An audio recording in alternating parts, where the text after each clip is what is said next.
Oh boy, everybody, I'm so excited to talk about King Oger some more this week! No, it's over. No! Wait, King Oger ended? I don't want it to end! You want to But don't worry, you still have the crossover specials with Don Brothers. Yeah, but what, didn't Jeremy say that he was waiting for you to continue the story? All I could think, and this is so silly, but like also this is really what I thought, was he's waiting on you to finish your novel, so get to it. That's an interesting point. What the? Well, Jeremy Brasieri is waiting for you to finish your novel. It looks awesome. Please finish it. For Jeremy. For Jeremy. Jeremy Blasieri. You the rock off! Yeah. I love Jeremy. That's my review of King Oger.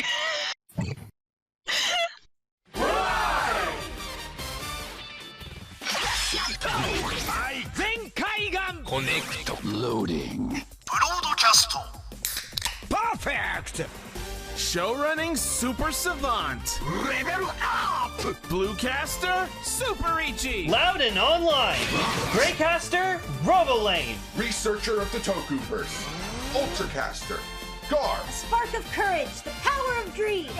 Orange Caster, Global Soft Perka. Trauma Inducer, Northcaster, Saga.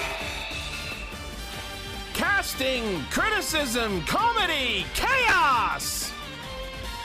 Radio Sentai Castranger. On air! Welcome everyone to Radio Sentai Castranger episode 476. Oh. Yo, it's episode... Probopass. No, it's episode Chatsu. That is... Yeah, it's episode Chatsu. Have you not seen Probopass? I have. I hate it. Sure. Well, you know, like Actually, what is it? What is it? Sells the amount of nose hair he's got under his nose. I love that his head is a button. We're lucky if that's nose hair, sir. It's actually steel shaped, like iron shaving. Because Yeah, he's isn't like he a like- Willy No, Willy. I know magnetic. in universe what he's meant to be. It's He's just part steel type, isn't he? I've always not liked Pokemon that look like humans, you know?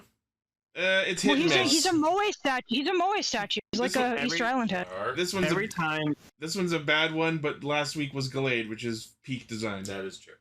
every time I see Chaozu, I just think of fucking DBZ Abridged, where it's just, but Chaozu, we already brought you back once with the Dragon Balls. We can't do it twice. Wait, what? What's up? You do a good TN, Lane. Like, a bridge TN. Thank you.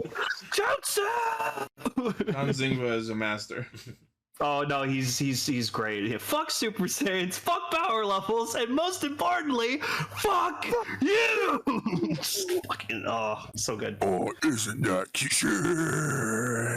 Sure.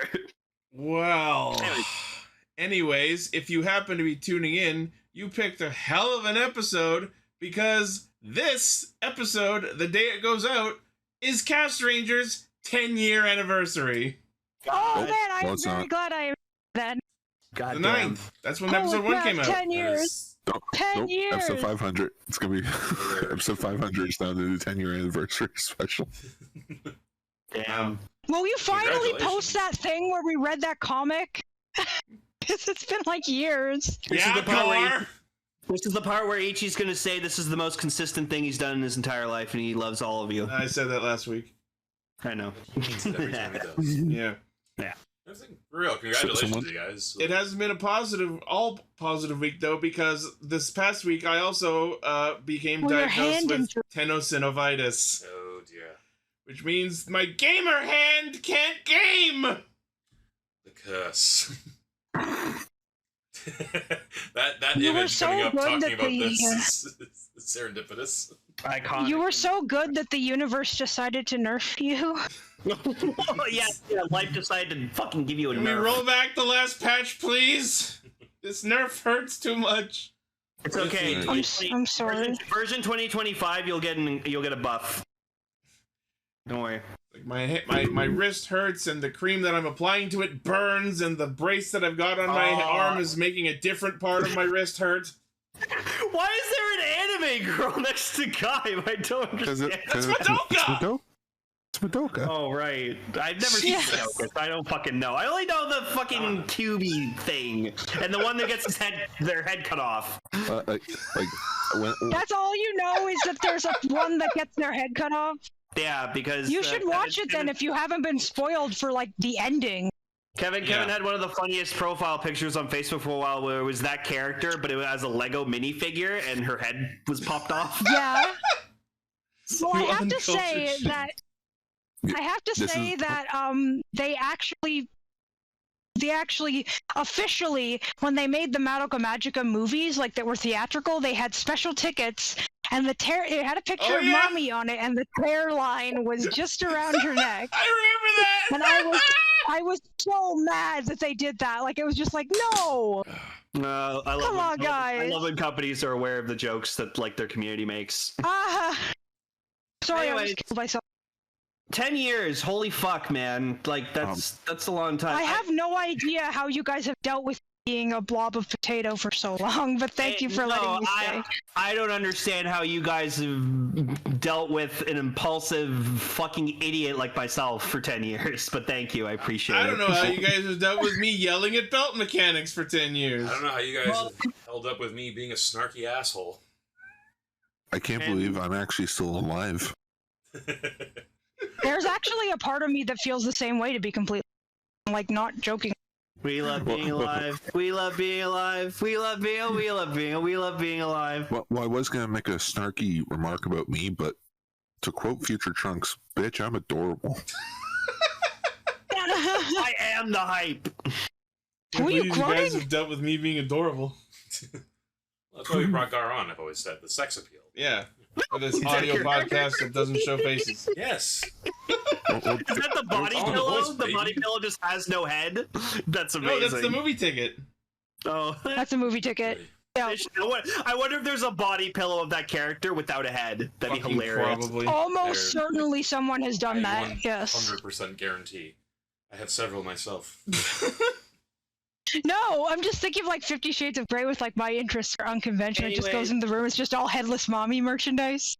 We are a bunch of Madokas that get together every week to talk about Kamen Rider Super Sentai, and usually a third thing, but as it's tradition, we are talking about the first episode of a brand new show, so we have to talk about our overall thoughts. It's so great that the 10-year anniversary of Castranger lined up with the first episode of Bakuage Sentai Boonboomger. That's John Boy saying, one for you guys.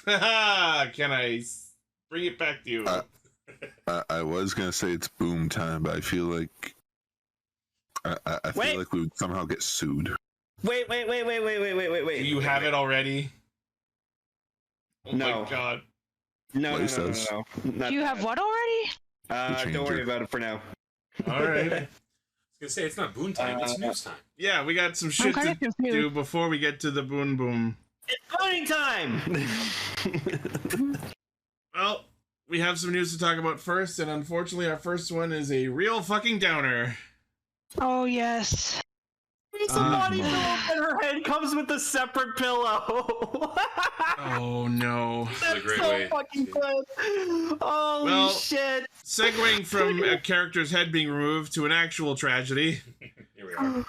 Unfortunately, it was revealed less than 24 hours ago that the famed creator of so much anime and manga and art and just a titan of the industry and titan of Japanese art itself, Akira Toriyama, has passed away. Just no words. Jesus Christ. It's hard to actually come up with words to say. Yeah. He passed away on March 1st at the age of 68 due to acute subdural hematoma. Oof. Yeah. He was thinking too hard about Dragon Ball.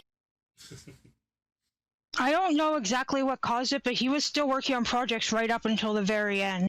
Oh yeah, we're like getting a new Dragon Ball thing where like all the cast turned into kids. So that's And Sandland is getting its movie. Sandland is a thing. It's TV anime. He was honestly also like, not to pile it on here, he was younger than I thought he was. I thought he was at least in his 70s. Yeah, I thought he was in his 70s as well. Far too soon. That means But man, what a legacy. 28. That means he was 28 when Dragon Ball came out. Ugh. yeah, he was 28. Good for him. You know what? But you know what that means? Doesn't matter how old you are, everyone. If you have a dream, do it. Yeah. Yeah. It's just like it is a tragedy because like he's so synonymous with the industry, like and just like it's like Dragon Ball is still one of the things in pop culture, Yeah, like around the world. It wouldn't be a stretch to argue that when one thinks of anime, one thinks of Dragon Ball. Yeah. I was about to say that. Like, holy shit. Yeah, when you think of anime, you think of Dragon Ball. But like, it's not just Dragon Ball. He was involved with other things like Dr. Slump, Sandland, Dragon Quest, Chrono Trigger. Yeah. So Blue much. Dragon as well. Lots of stuff with dragons. Oh, yeah. Lots Blue of dragon.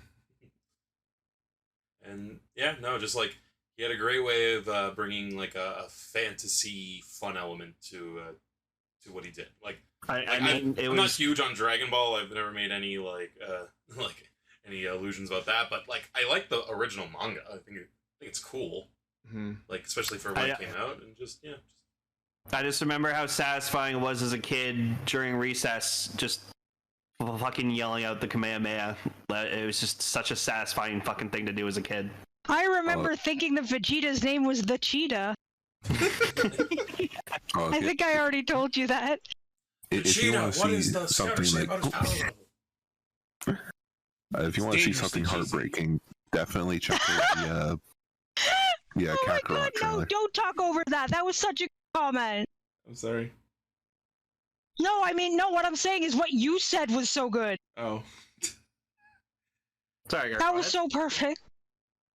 I was just saying, if you want to see something really heartbreaking, just goes to like prove the point of how impactful his legacy is. Go watch the Kakarot trailer, like the Kakarot video game trailer. no. Rude. Whoa. Why? Why no? Not in Dragon Ball, I just said. I'm just gonna say this though, when the next when the Budokai Tenkaichi 4 game comes out, that's gonna sell like fucking hotcakes. Everyone's gonna get their hands on that. I'll probably buy it, honestly.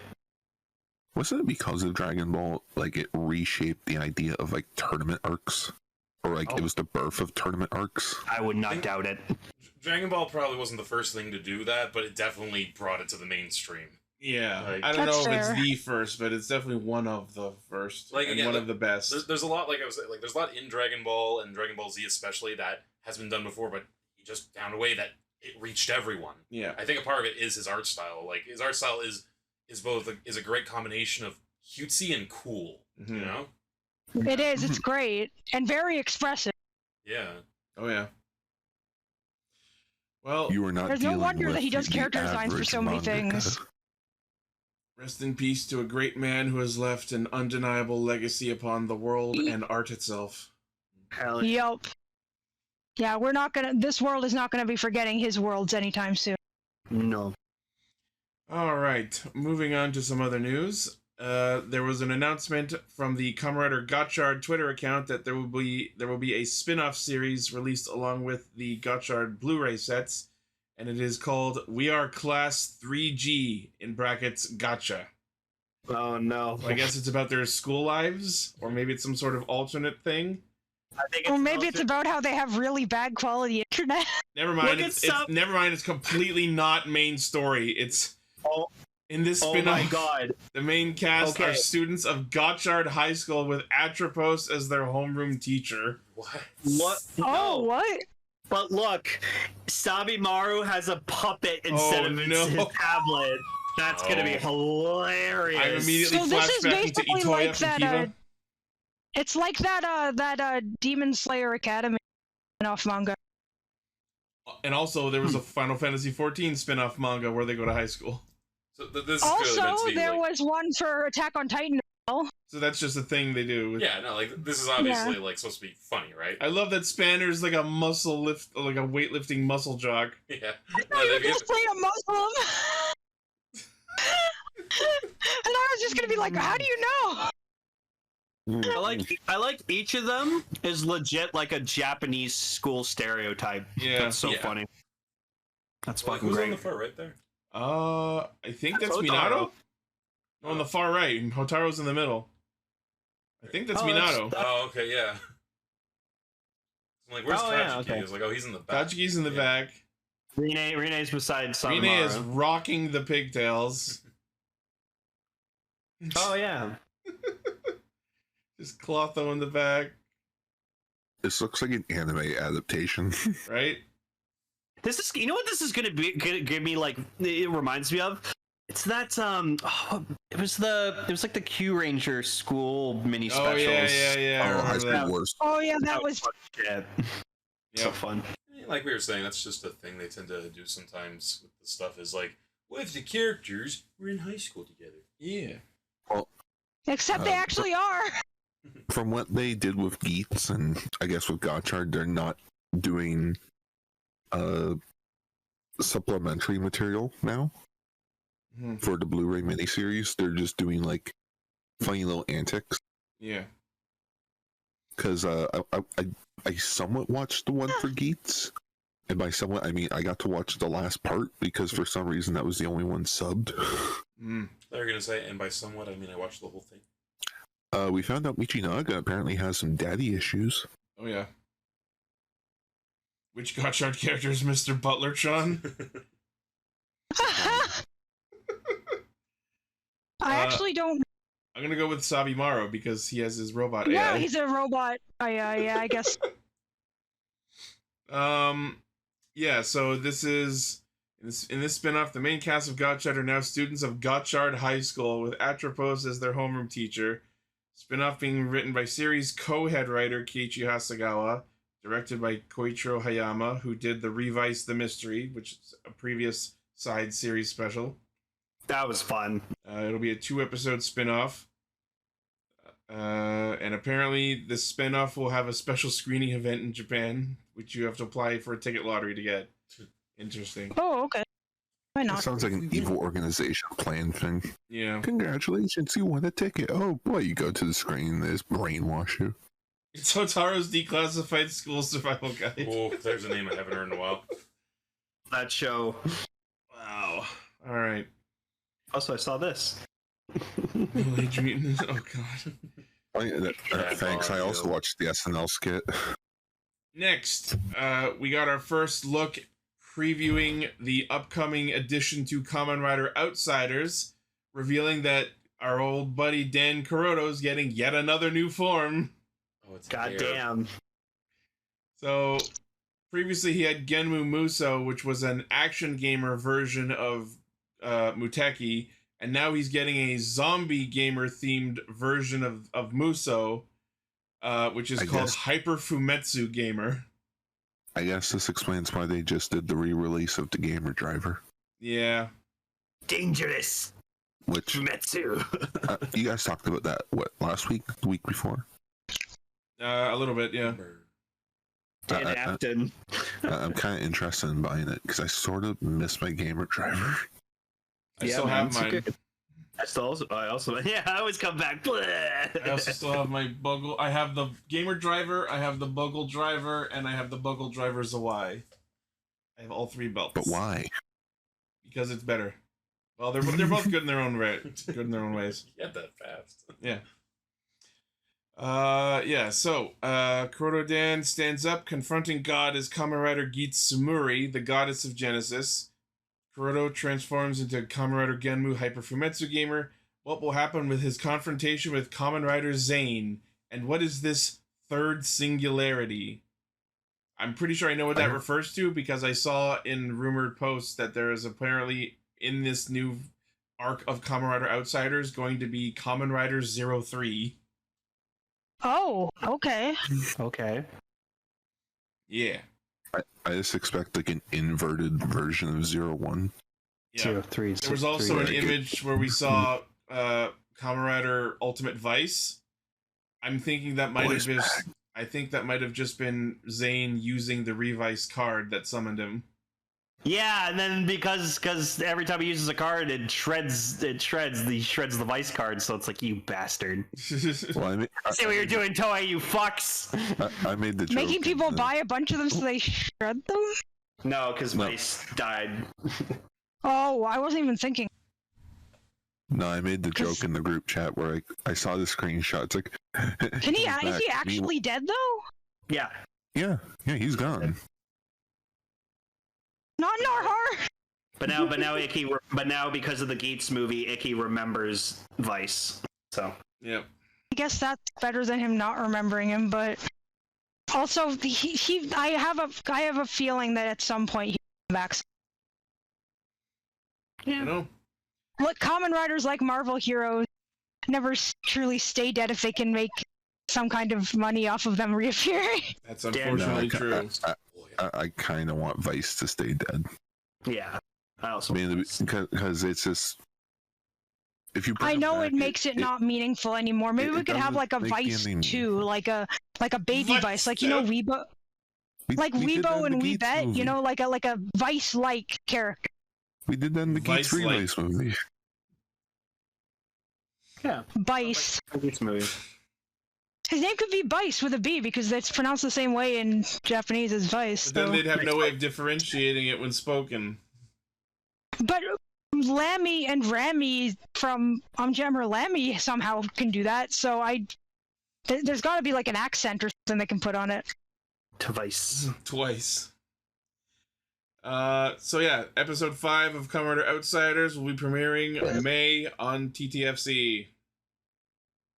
Alright guys, let's get on to TTC so that we can watch this. I'm excited for more Kamen Rider Outsiders! Yeah, no, it's good shit. Alright. Next, speaking of Geats, SH Figure Arts announced a new figure art, which is Kamen Rider Buffa Fever Zombie form. Very nice. Oh... A form he used maybe twice. Oh, which means you get the zombie legs, so I can make Buffa Entry Zombie. Oh, zombie legs. No, because I always say my favorite part about the zombie buckle, I actually preferred zombie as legs instead of the top part. Yeah, you now make the zombie legs, in which I think they also teased K-Was and Neon as well. Oh, their fever forms. Yeah, they're fever forms as well. Sick. So we're gonna have legs for them as well. Were there legs for Monster? No. I don't think we ever saw Monster legs. I could be wrong.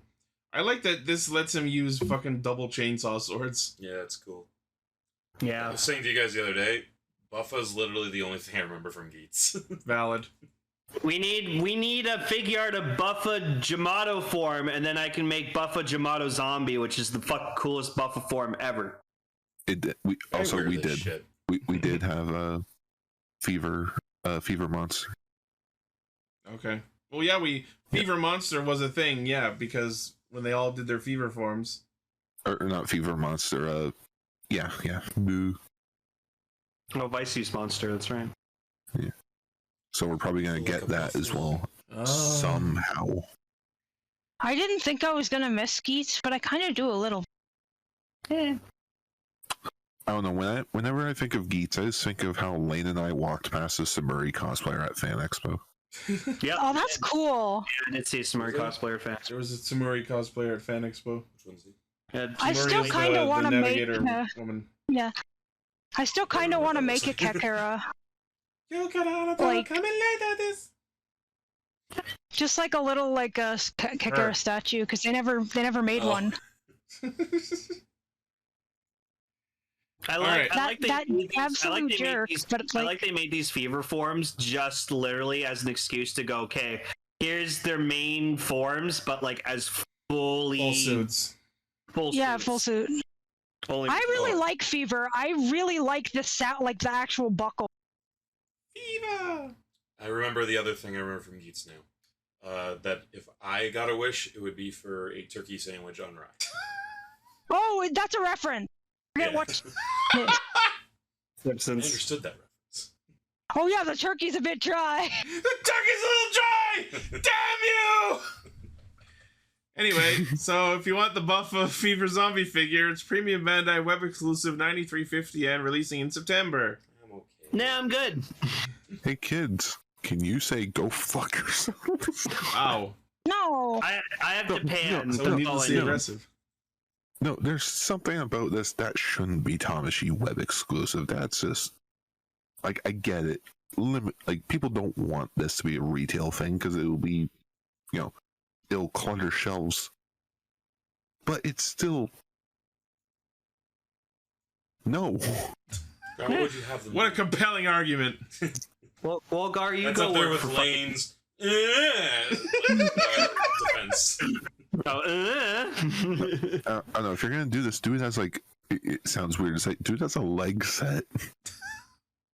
A leg set. Where No it's just no one's gonna buy just legs, Gar. Jesus Christ. Lane. You've Press never X, run a KFC press X before. to doubt. But she's got a new hat. Not rider legs. She's got new legs. Anyway, moving on. Our last news story is a little update on ride Kamens. Yes. Oh, my favorite. So, over the last few weeks, they've been revealing each of the characters one by one, and I've been hoping to see an actual article compiling all of it. But basically, yeah, as we talked about previously, Ride Kamens is an upcoming mobile game populated by handsome men, hence Ride Kamens, from the word ikemen. And they're like alternate universe versions of apparently not only actual Kamen Riders, but some of them have been based on previous kaiju. Like there's a Horse Orphanok one. There's one. Oh, that's cool. There was also one based on Bloodstark. So it's not just Kamen Riders, but it is mostly Kamen Riders. We got what the riders are based on in the chat there. Yeah. Yeah, so, yeah, just running through that real quick. There's Horse Orphanok, G3, Kuga, Ichigo, Momotaros, Hibiki, Genmu Zombie, Double, Horobi, Diend, Bloodstark, Jin, Zangetsu, Oja, Waz, and Ryugen. Dude, you didn't even flinch. I know my riders. Oh wait, there's a few more.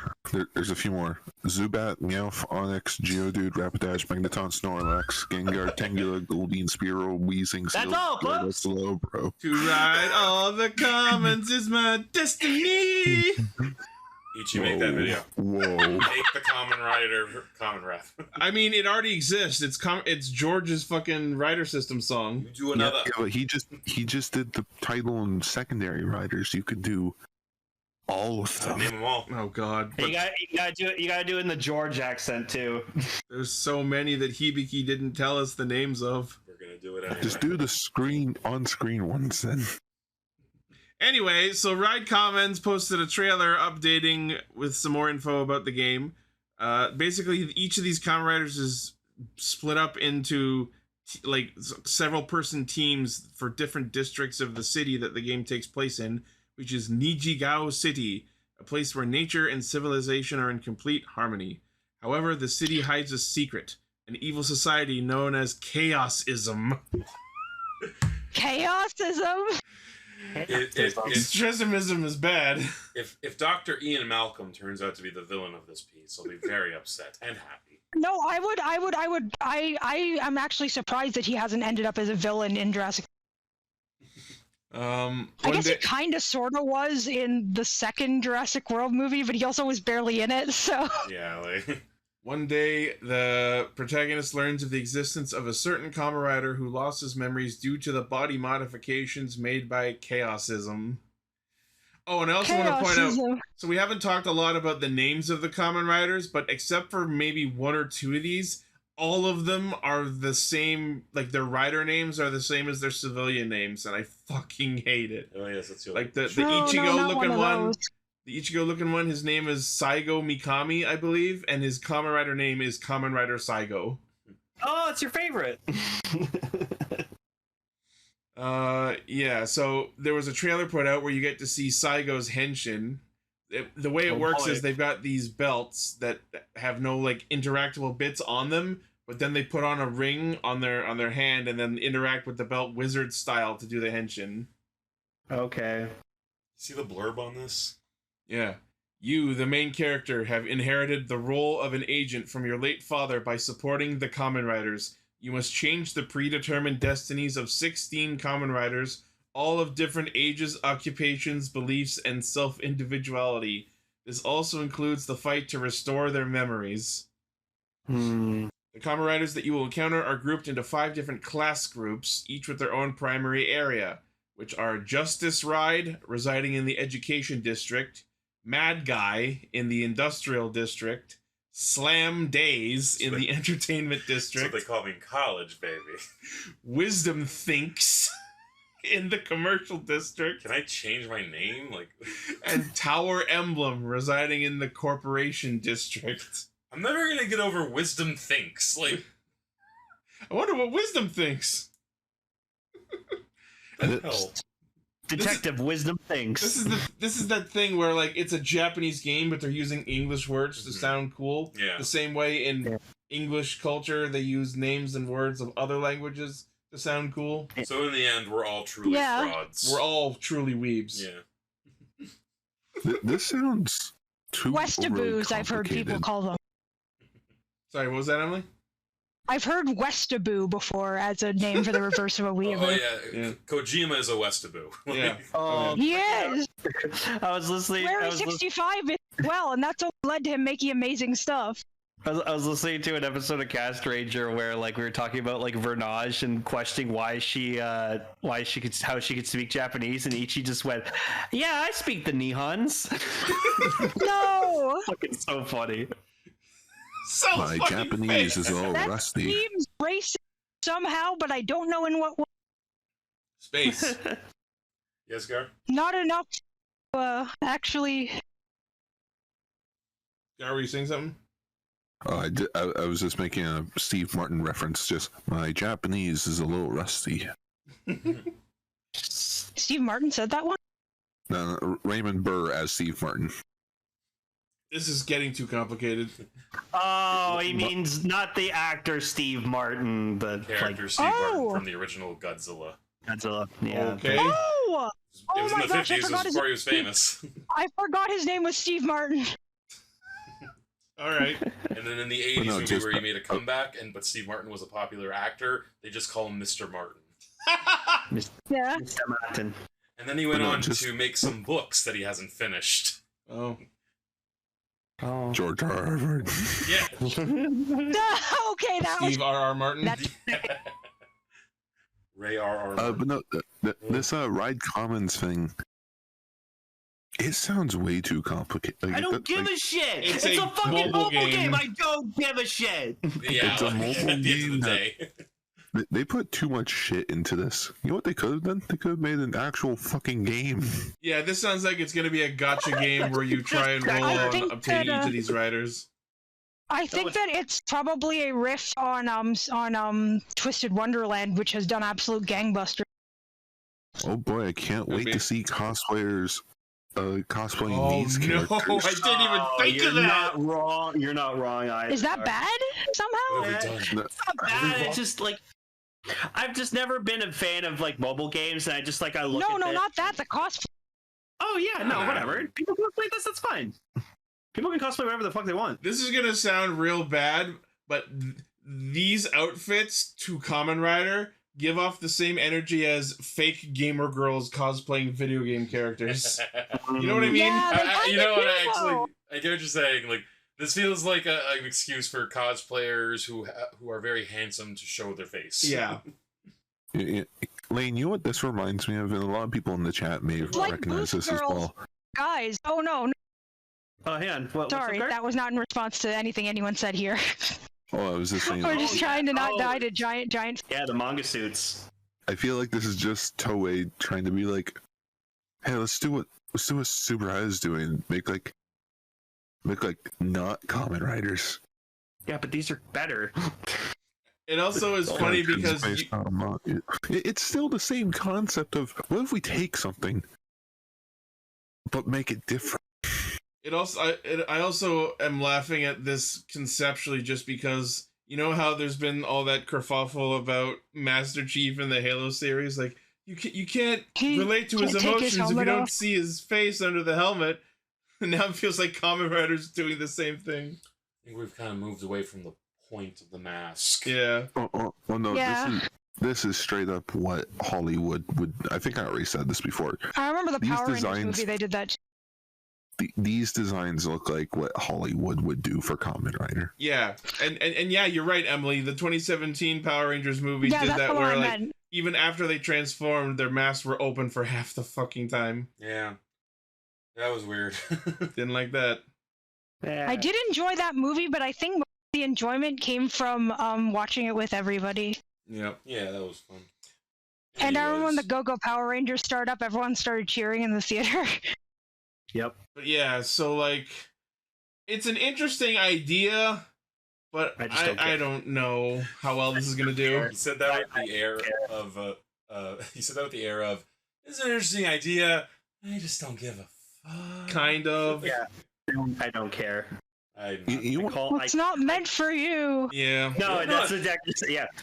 If this looks like it's up your alley, then you go up that alley. The funny thing is, we've known about this for so long, and there's been trailers and Twitter posts announcing all these characters. I don't think we've seen frame 1 of gameplay yet. No. Yeah, I know, that's a bit... Why would you show There's gameplay no footage for a game. game? You're right. Yes, I know, Decker, that Kaiju Girls exists. My favorite bit from the 2017 Power Rangers movie was when Cell threw the Bumblebee helmet across the living room. I remember that. My favorite moment of the 2017 movie was when I was Zordon. When you posted Zordon? Yeah. Oh yeah, Someone put I remember we had the figures and you were shirtless and like leaning down. Zordon's naked. Like, we used that as the thumbnail, didn't we? I think we did. We yeah. did. I can probably find it. Oh, I got it. Okay. Oh shit. Okay. Anyway, Anyway, that's the news. Light news week, but that's fine. We got lots else to talk about. Let's go, Chanko.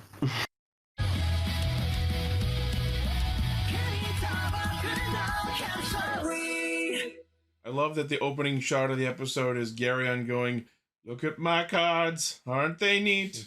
Wouldn't you believe my collection's not complete?"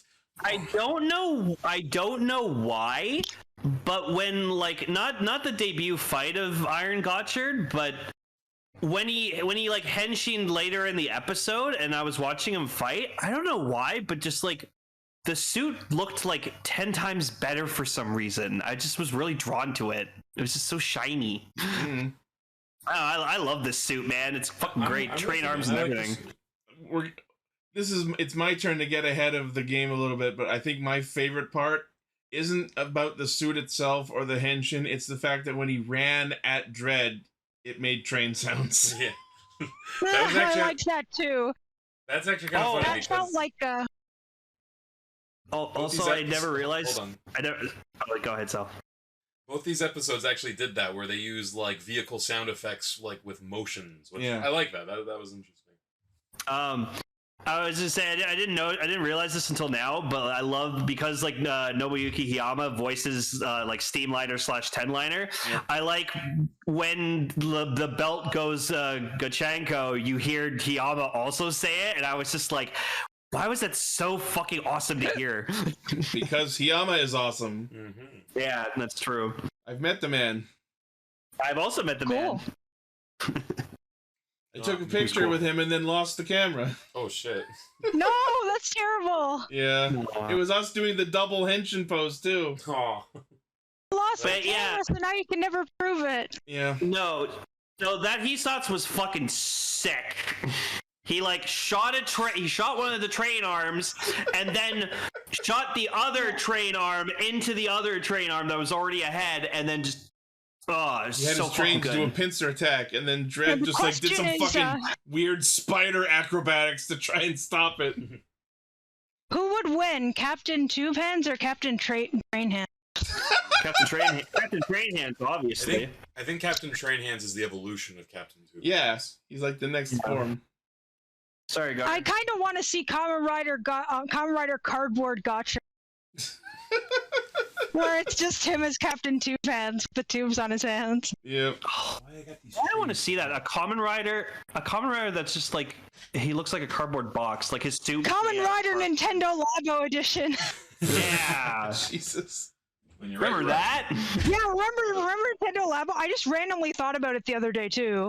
Like I just sort of like had a moment where I was like, Nintendo Labo happened. AKA the only interesting thing that ever did was the piano. I think the thing it did that was awesome was the virtual pet house thing. I almost bought it just for that. And I feel like that character is never going to come back ever again, and that makes me very sad.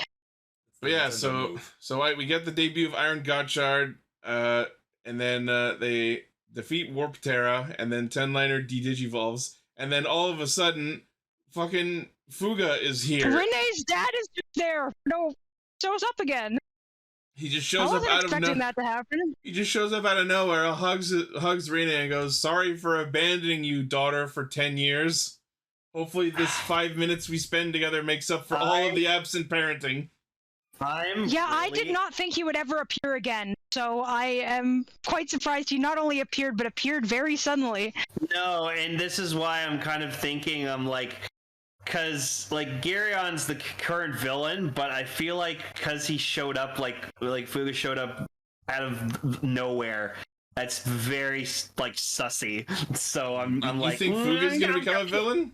I kind of think so. He's got a rider for him and everything like that. I feel like we don't know what's going on with this guy. I'm kind of suspicious. Here's the thing. So I'm keeping my eye on. But they already faked us out with him not being a villain. Yeah, we went through this whole... Would they really go back on that?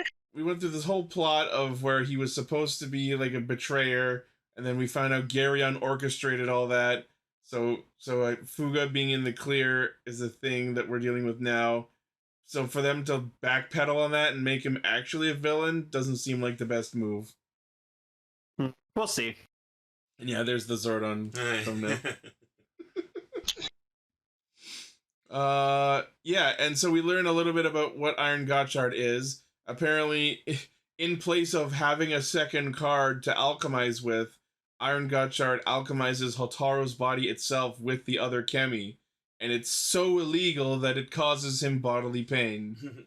Yeah, like it literally could kill him. Wait, you made it sound like it was it being illegal was what caused him bodily pain. Yeah, because they talk a big game about how it's a forbidden technique and it's ancient alchemy, and I'm like, isn't all alchemy ancient, really? Yeah, what's modern alchemy?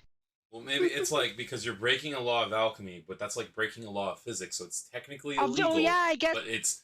But it's destroying you because it's physically impossible. Yeah. So God is like, no. So does that mean if Hotaro has fused his body with Tenliner, does that mean Hotaro is now half train? Yes, his arms are clearly train arms. He's train man. Well, the fact is, again, 10-year anniversary, you guys started with TokuGer. Isn't that your final form, really? Oh my god, it all started with TokuGer with Train Dick, and now we're starting 10 years later with Train Arms. Train Arms! How many other body parts will have to become trains before we're satisfied? In 10 years from now, it'll be Train Legs. Everyone needs a train form. Everyone needs a train form. Yeah, I don't know why we started with... Choo Choo Chotaro. That's good, Gary. It's full circle. We started with a Sentai that's a train theme. And now we're talking about a Kamen Rider who is part train theme. Yep. Yeah, no, we were saying that a couple weeks ago. I'm like, this is too much of a coincidence. You fucking Toei Diesel. Knows. Toei fucking knows. Diesel. So we get some backstory on Minato about how he was, according to him, he was responsible for the death of his kohai Suzuya Daiki. And Cell and I had the exact same thought when the Amalgam started attacking. Oh no, it's Cherrymon! Yeah, it just synonymous, Hey, I'm Cherrymon. Fucking sound like the Godfather. What do they have that I don't, Atropos? Right. So if Garion was a member of the staff at this school, or a student, it's not super clear if he was like a teacher or a student at the time, during this flashback, but if he brings a monster and ends up causing a lot of deaths, so does that mean this is the alchemist version of a school shooting we just witnessed? Oh no. Let's not. But we also get to find out the origin of his golden Rubik's Cube. Oh yeah, which I wasn't expecting that, but I kind of loved where it came from, honestly. It was just some weird decorative art piece sitting in the hallway they happened to be in. Minato alchemized it into iron bars to arrest him, and then Garion went, no. And then he made it into the Rubik's Cube, yeah. Wait. Was it a Rubik's Cube before as well? No, it was just some weird art piece. Oh, okay.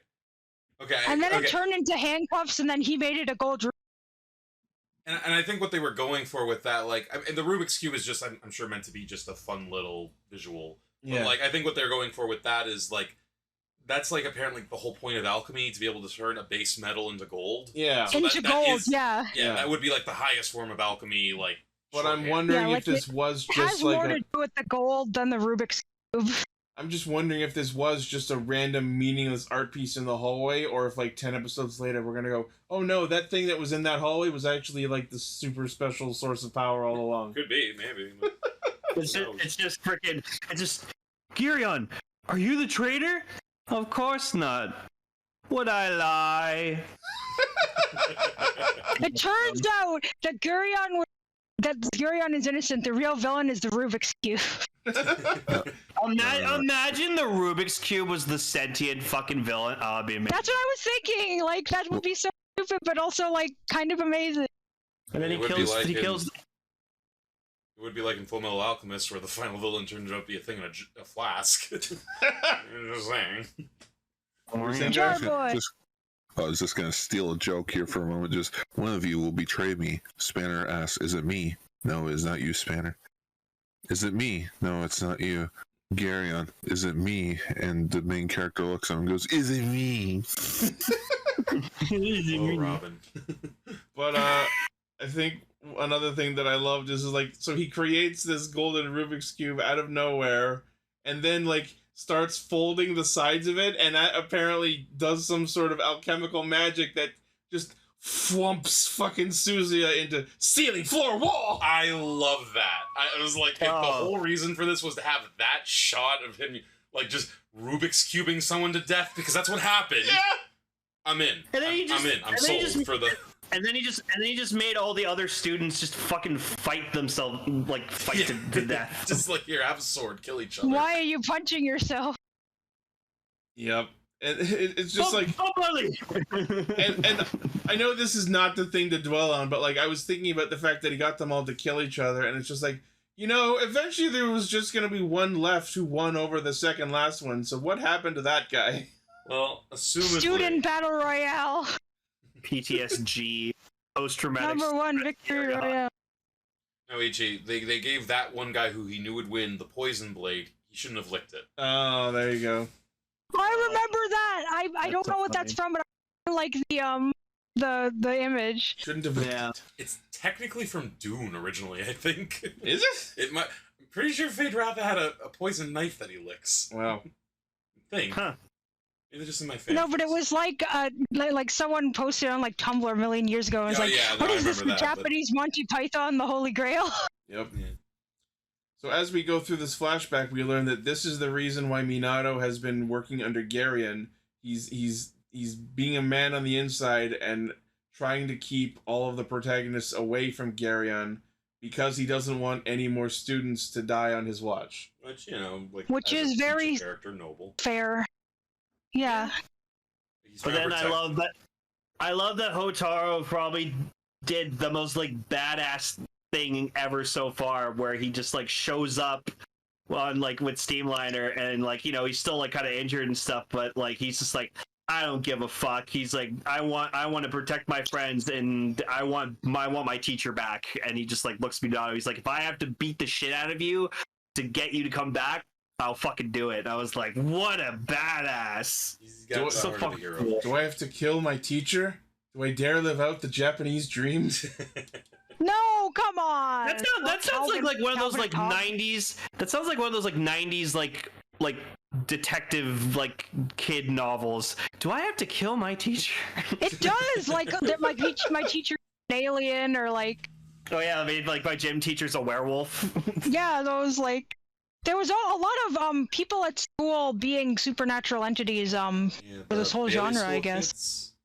Yeah, not just them. I never read a single one of those. I just have seen the cover. Me neither. Yeah, I like the covers. Those were fun. I was more of a Goosebumps kid, but definitely those were fun too. Yeah, I was a Goosebumps kid. It was my gateway drug to Twilight Zone. Oh. And a bunch of other horror anthologies. So we get to see Clotho turn into the Gorilla and Buglicia amalgam, which was a very fucking weird combination. It did not. Did not think we'd see the fucking gorilla amalgam again, but I welcome it.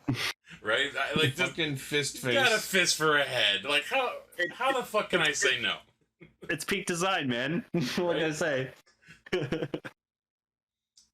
Yeah, so we get to see Iron Gotchard happen again, and yeah, as he's running at Dread, you just hear fucking train sounds, and that got me good. That was cool. Like I said, I like when they do that in this sort of thing. Like, why not? Like, have fun with the sound. All we were missing was Hotaru going chugga chugga chugga chugga. Oh my god, just freaking we lost our Kami cards. Now we have to use one. So all aboard the 10-liner. Choo choo. No, it's like we lost our other cards. Now we gotta use the one. It's time for Iron Gotchard. Choo choo. Iron Gotchard. There's a monorail joke in there somewhere because you can only Fucking do probably. one. Monorail. Monorail. Mono means one. And rail means It does. rail. No, I was gonna say mono means one, and rider means rider. And card means card. The ring came off my alchemist hand. Take my gotcha jar, my good man. There you go. No, and like at the very end, he just says, "Well, it was a tough decision, but one of you stood out amongst the rest." Hotaru says, "Who, me? Sure." Just Fuga? Well, looks like my work here is done. What do you mean? You didn't do anything. Didn't I? Just disappeared. Now to vanish for another 10 years. That should be me at the end of tonight. Didn't I? I will say I love the bit when Velvarad rider kicked his sword into the enemy. Oh yeah, there was a pretty good fight this episode, honestly. I honestly love that Kamen Rider Valvarad keeps his sword on his back sometimes. I love that shit. I ever since I think it was either Gears of War or Halo or something, I just love the concept of just having your weapon stowed on your back. It's just so fucking cool. It's so I'll tell you who started that. Motherfucking Cloud Strife. Kurado-kun. Damn right you did. May I ruin something for you guys? Sure. Apparently, unless you have a very specialized scabbard, it's impossible to draw a sword on your back. Mm-hmm. Because your arm isn't long enough. Yes, Link would like to have a word with you. Will they be long enough if they were trained? That's the question, is if they were trains, would they be long enough? Oh, then it would definitely be. So basically, yes, having trains for hands is the ultimate goal, because then you can pull the sword from your back. I also love that we got to see him pull his hands out of the trains to do the Hisatsu. Yeah, for a second I thought they were flubbing it, and then it was like, oh no, they're just floating there. Okay. Yeah. The train arms. Yeah, the train arms just stay there. I fucking love that. It's cute. We had to see him do Warp Terra Iron Knuckle, which was pretty fucking rad. And yeah, like I said earlier, Warp Terra is such a cool card. It's a pterodactyl with spot. Dread's limbs turn into fucking spider legs or something as he jumps and does some acrobatic shit to try and suspend himself between the two trains like he's fucking Jean-Claude Van Damme over here. But alas, it is not enough, and Dread is defeated, and Minato just wanders off, trying desperately to experience some character development. Not today. Not today! Today, train hands. Tomorrow, Yeah, so Clotha recovers the Dread driver, and looks like next week Garion is undergoing some sort of plan. There was a shot of Atropos about to henching into Dread, so now I hope we get a teeny tiny little Dread and that she doesn't just Justin into full adult size. Oh my god. I think that's just a cop out. I don't think we're actually going to see that. Oh, could you imagine? That would be fucking asshole-ish. I would forever refer to her as Kamen Rider Dwed. Oh. Don't get me wrong. I would love to see little tiny child Dread, but I don't think so. I don't think we're gonna get Dread 0.5 type. Doesn't they make a joke out of it? Dread type twee. They're all I don't know if I can hit a child, and then Dread just lays them out. Yeah.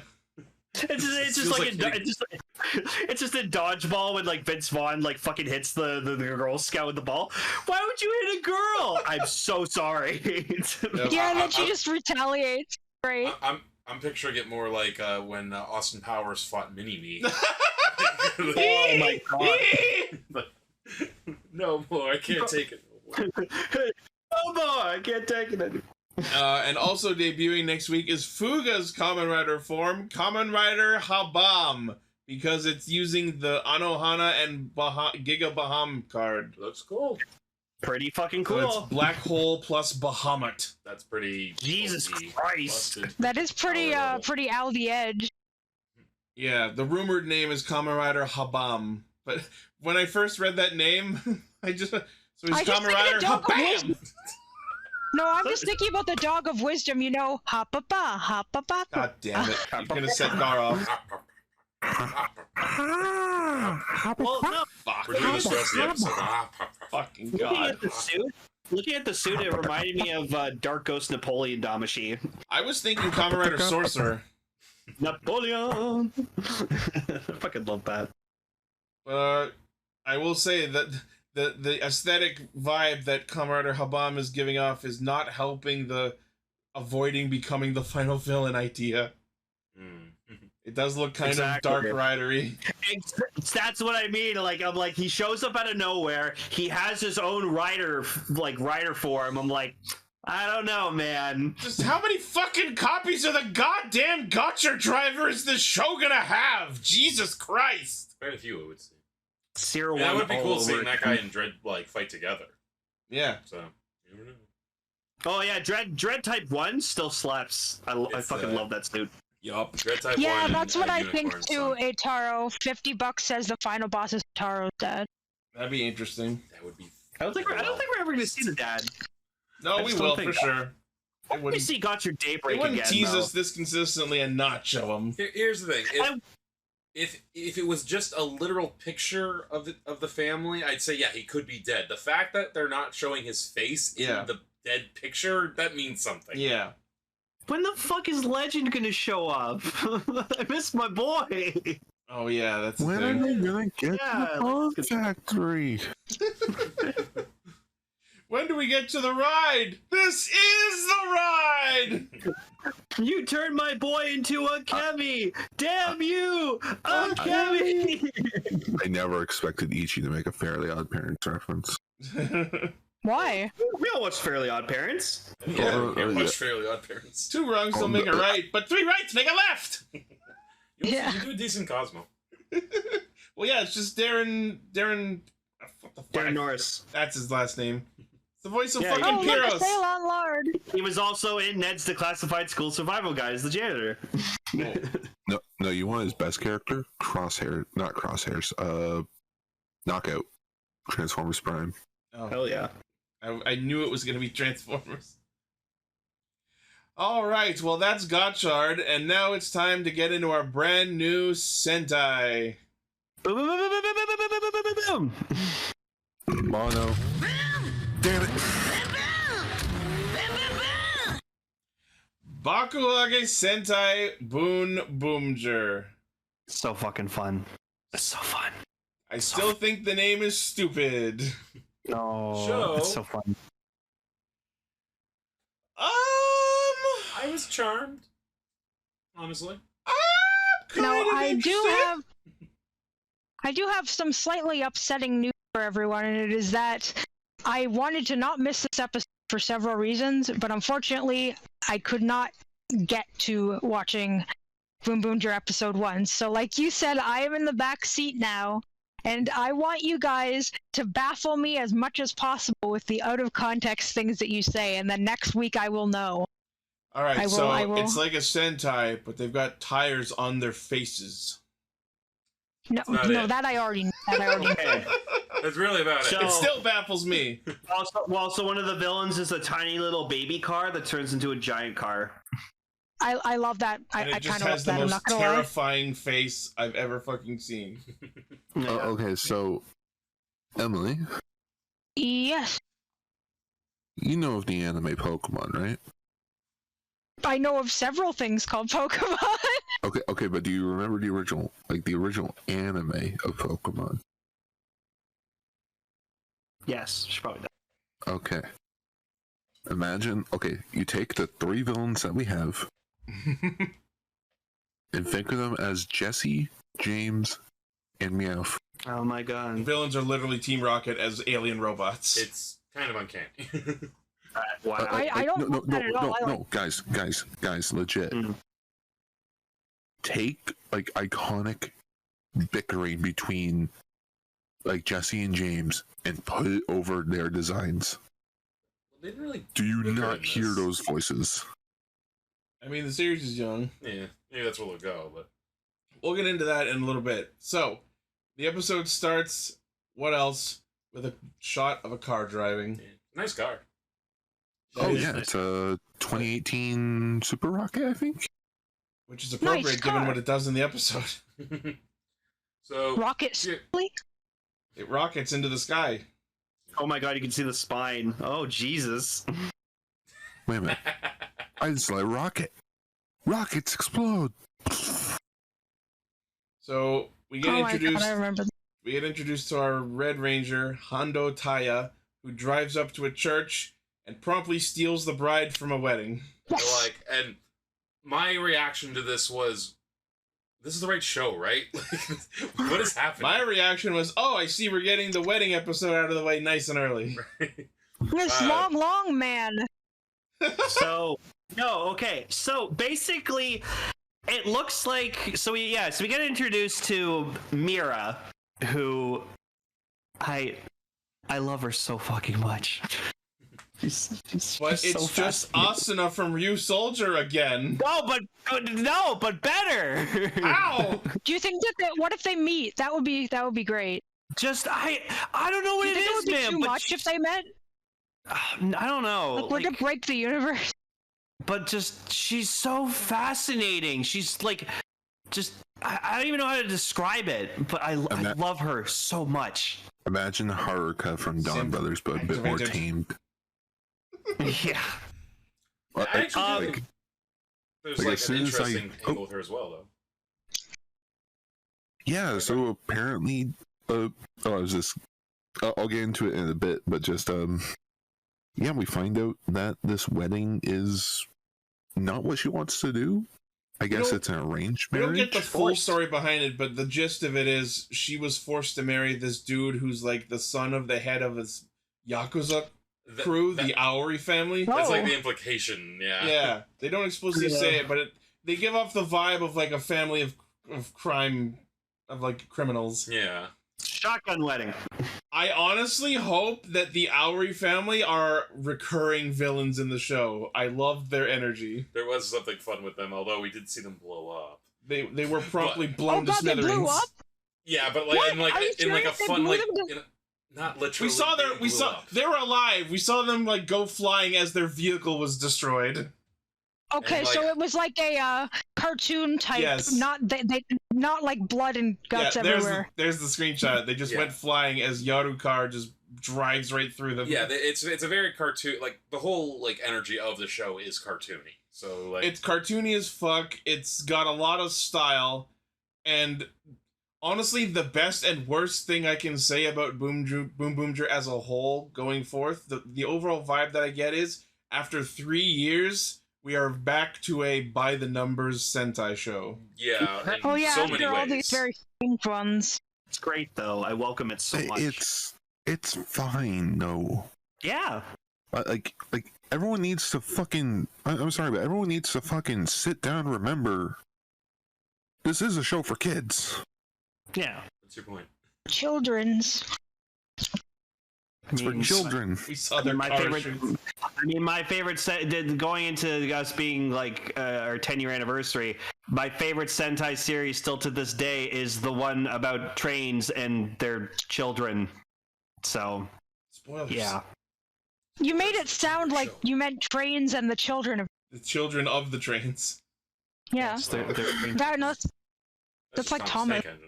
Yeah. Yeah, exactly. Featuring Wait, can the trains and Thomas tank it? I don't think so. It seems that Taya has been instructed to deliver Mira to her boyfriend. So Taya is a delivery man by career. It's Crazy Taxi. Yeah. Oh no. All the Dawn Brother haters are now groaning in agony now that they know the Red Ranger's a delivery man. Yeah, because thinking of like Philip J. Fry with "I Can Be a Delivery Boy." Yeah. Hey, Taya, supercar coming out. Come on! Oh yeah, so let's talk about Taya's apparently infinite credit card, where he just takes Mira to a clothing store and goes, flashes a fucking credit card and just goes, I'm buying the entire store. All right, Mira, pick out whatever the fuck you want. It's like in Spy Kids 1. I have immediately that one scene, and I have immediately fully clocked Taya's vibe for the entire fucking show, or at least a good chunk of it. He is the rich, smug asshole who does whatever he wants and does it at full pedal to the metal, breakneck speed, and everyone around him has to deal with it, but they let him get away with it because whatever he does, he succeeds. I'm not sure if I'm gonna like this red. I didn't dislike it in this episode. You just described Tony Stark. Yes! Do you know what he is? He's just the Sentai equivalent of Ace! Oh god. He's Ace! The difference is, I don't know if Ace actually had money. He was just famous. I actually like what people are saying in the chat. Boon Wayne. Boon Wayne. I'm gonna buy this hotel. Yeah.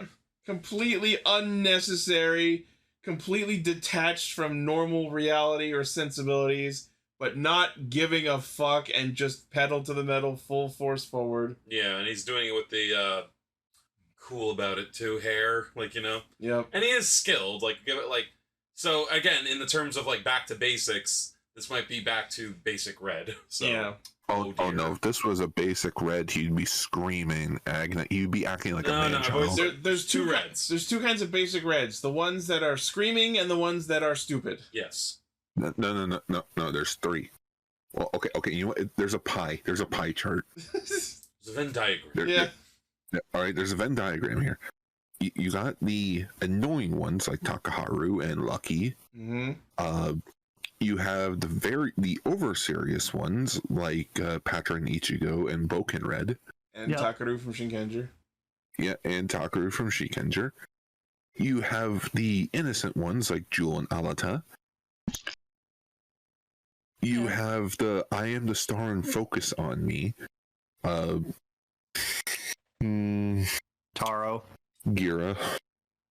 Taro. Mm-hmm. And, number 6. You have the mellow guy. Like you got your Captain Marvelous. You have your Yamatos. I feel like Boon Red fits I would into absolutely not put Marvelous and Yamato in the same category. They're both mellow. They're both mellow. Like Marvelous is not mellow. Marvelous is the I'm awesome, fuck you all kind of red. Yeah. It actually feels like it should be its own topic. Yeah. Anyway, so yeah, this red though, he's very, again, basic, but I get a heroic vibe off him though. Yeah. I don't hate him. Yeah. Not yet. Give it time. Hate's a very strong word. So it seems that Orange knows Taya, and then Blue's already working with Taya. So it seems like Joe's gonna be like other than Mira, obviously, but like Joe's gonna be kind of like the one who just like doesn't know what the fuck's going on. Yeah, and Orange's name is Breaky or Bureki. Break. We'll just call him Break. Breaky. Oh, was he the dude with the lollipop? Sucker dude? Yes. He was the guy who was on a lawn chair on the roof. Yeah, no, he was on top of the roof going, you know what? I think I'll donate $1 million to an orphanage. The day cars fly. Just cue the fucking car going. Oh yeah. Okay, that's amazing. That's amazing. So I saw so if you pre-order the Boonboomger Robo, you get this extra car called the supercar, and so I didn't really think much of it, but then I actually saw his red car turn into the supercar, and I was like, oh, it's an actual fucking thing. Okay. Well, both of those are called the Boon supercar, but one of them is like a special version, but it is just referred to as the Boon supercar. Could I get into about the changer for like a quick minute? Yeah. So very versatile. I really love it. I realized what the fuck it is and why I'm so drawn to it. it's basically a fidget toy. So, like, me being autistic as I am, like, I like to, you know, like, fiddle around with stuff in my hands, and like I like things that make no. But like I like hearing like. I like seeing stuff with like flashy lights, and I like hearing like repetitive noises, especially if it's like really like that. That's my kryptonite, my drug. And so just this changer just does all of that, and that's why, of course, I bought it. So I mean, it is on its way. You're just describing male gamers' need to push buttons and hear sounds repetitively. That's why I wanted the Odra Caliber to be able to do the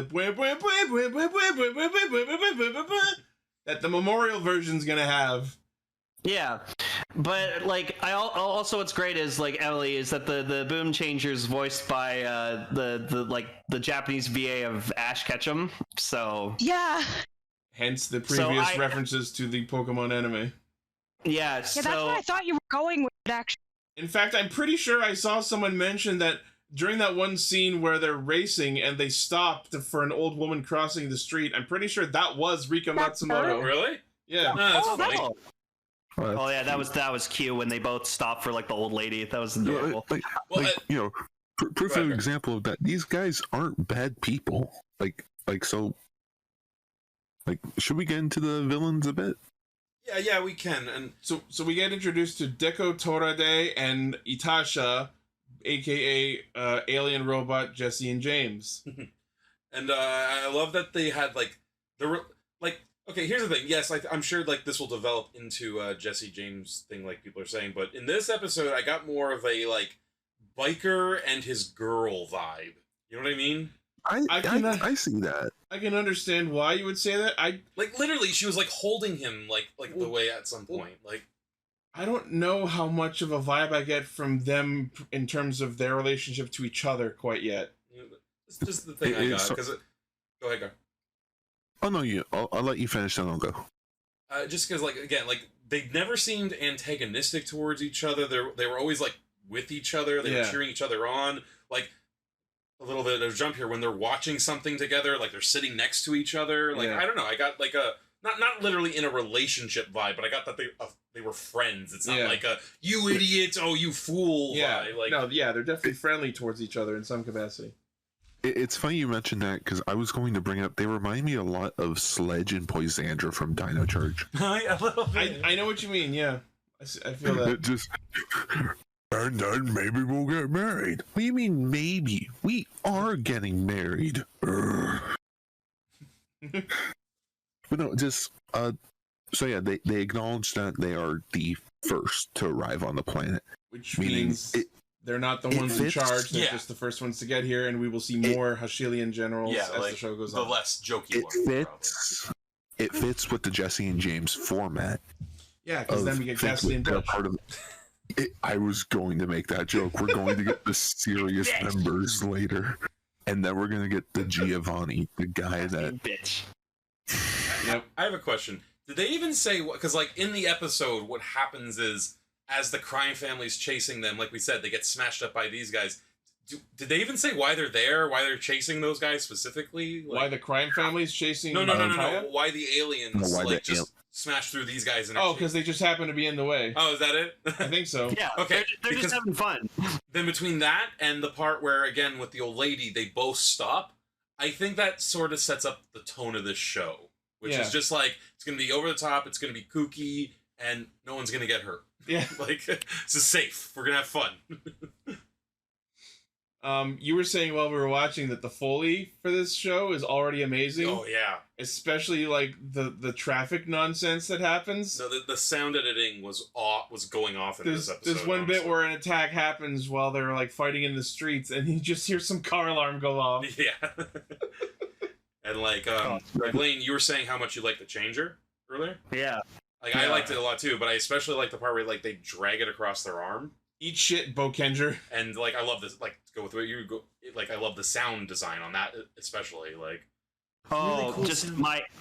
My favorite thing about the changer is, like, when you have it in the brace, and, like, you hold down the button, it's just going, Boom! Like, I fucking love that. I will spam that for days. I love that Discord cut you off.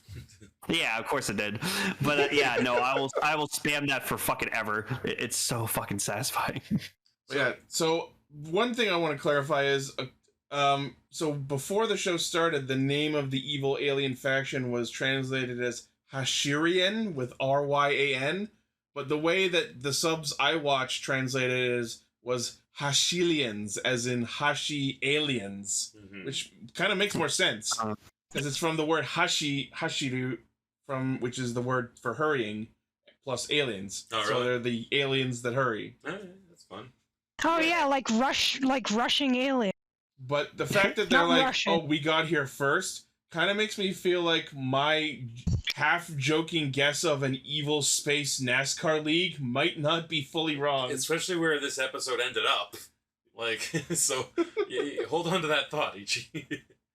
And also I thought it was fun too, like, just with the villains specifically. Like, what did you say their designs were based off of? Like, so Deco Torade is based on, like, one of those Deco trucks. Like, anyone who watched Kamen Rider Drive will remember Deco Traveler! And then Itasha is based off of cars that have anime art plastered all over them, which are literally called Itashas. I've seen more of those. So it's like the kinds of those kinds of like custom cars. That's what they're based. Fans of Akiba Ranger, fans of Akiba Ranger will remember Itasha Robo. They made a figure arts of that. I can't believe it. It's nuts. So in the episode proper, though, what happens is the villains say, "Oh, I love her dress," because remember, she's still in a wedding dress as this is all happening. Yeah, and like the running theme of the episode is you're not the one in the driver's seat or something to that effect. Yeah, it's right? like you want to be in the driver's seat. Taya basically kidnaps Mira from this wedding that she wasn't into anyway, and then she's clearly, even though she's been saved, she's like kind of disgruntled, and it's like, I get it, you don't like not being the one behind the wheel, which I feel like is going to be a major ongoing theme of the show. Do you know what this is? This is the same setup as Shrek. Oh my god! It's literally... Hey, I'm not a messenger boy. I'm a delivery boy. Oh. I just want Deco Torade. Some of you may die. That is a risk I am willing to make. Yeah, so he takes her to the... Sorry, go ahead. Go ahead. I was gonna say, like, so we find out, like, because she doesn't want to, like, take off the wedding dress, and then, like, we find out, oh, it's because it's her grandmother's. So I was like, no, that's. But the month she doesn't give two shits about the wedding. Yeah. No. It was like forced. Yeah. Hopefully, we'll get a little bit more context on what that whole fake forced wedding was about. Probably like, not. The way they play, again, they're playing it up straight up for comedy because, like, the would-be groom, it's like his dad is the mob boss. He's like, Daddy, bring back my bride! Yeah, and like, I love the little touch of it was all men there. Yeah. Like the whole mafia was at the wedding. Yeah, it was like. We'll probably see them later on. Just as hey, remember these guys? That's what I'm saying. I hope they're ongoing, like comedic, like villains. Yeah, the Vulcan skull, if you will. Yeah. What if she does fall in love with him by the end? Well, I mean, she ended the episode breaking up with her actual boyfriend. We'll get to that in a minute, but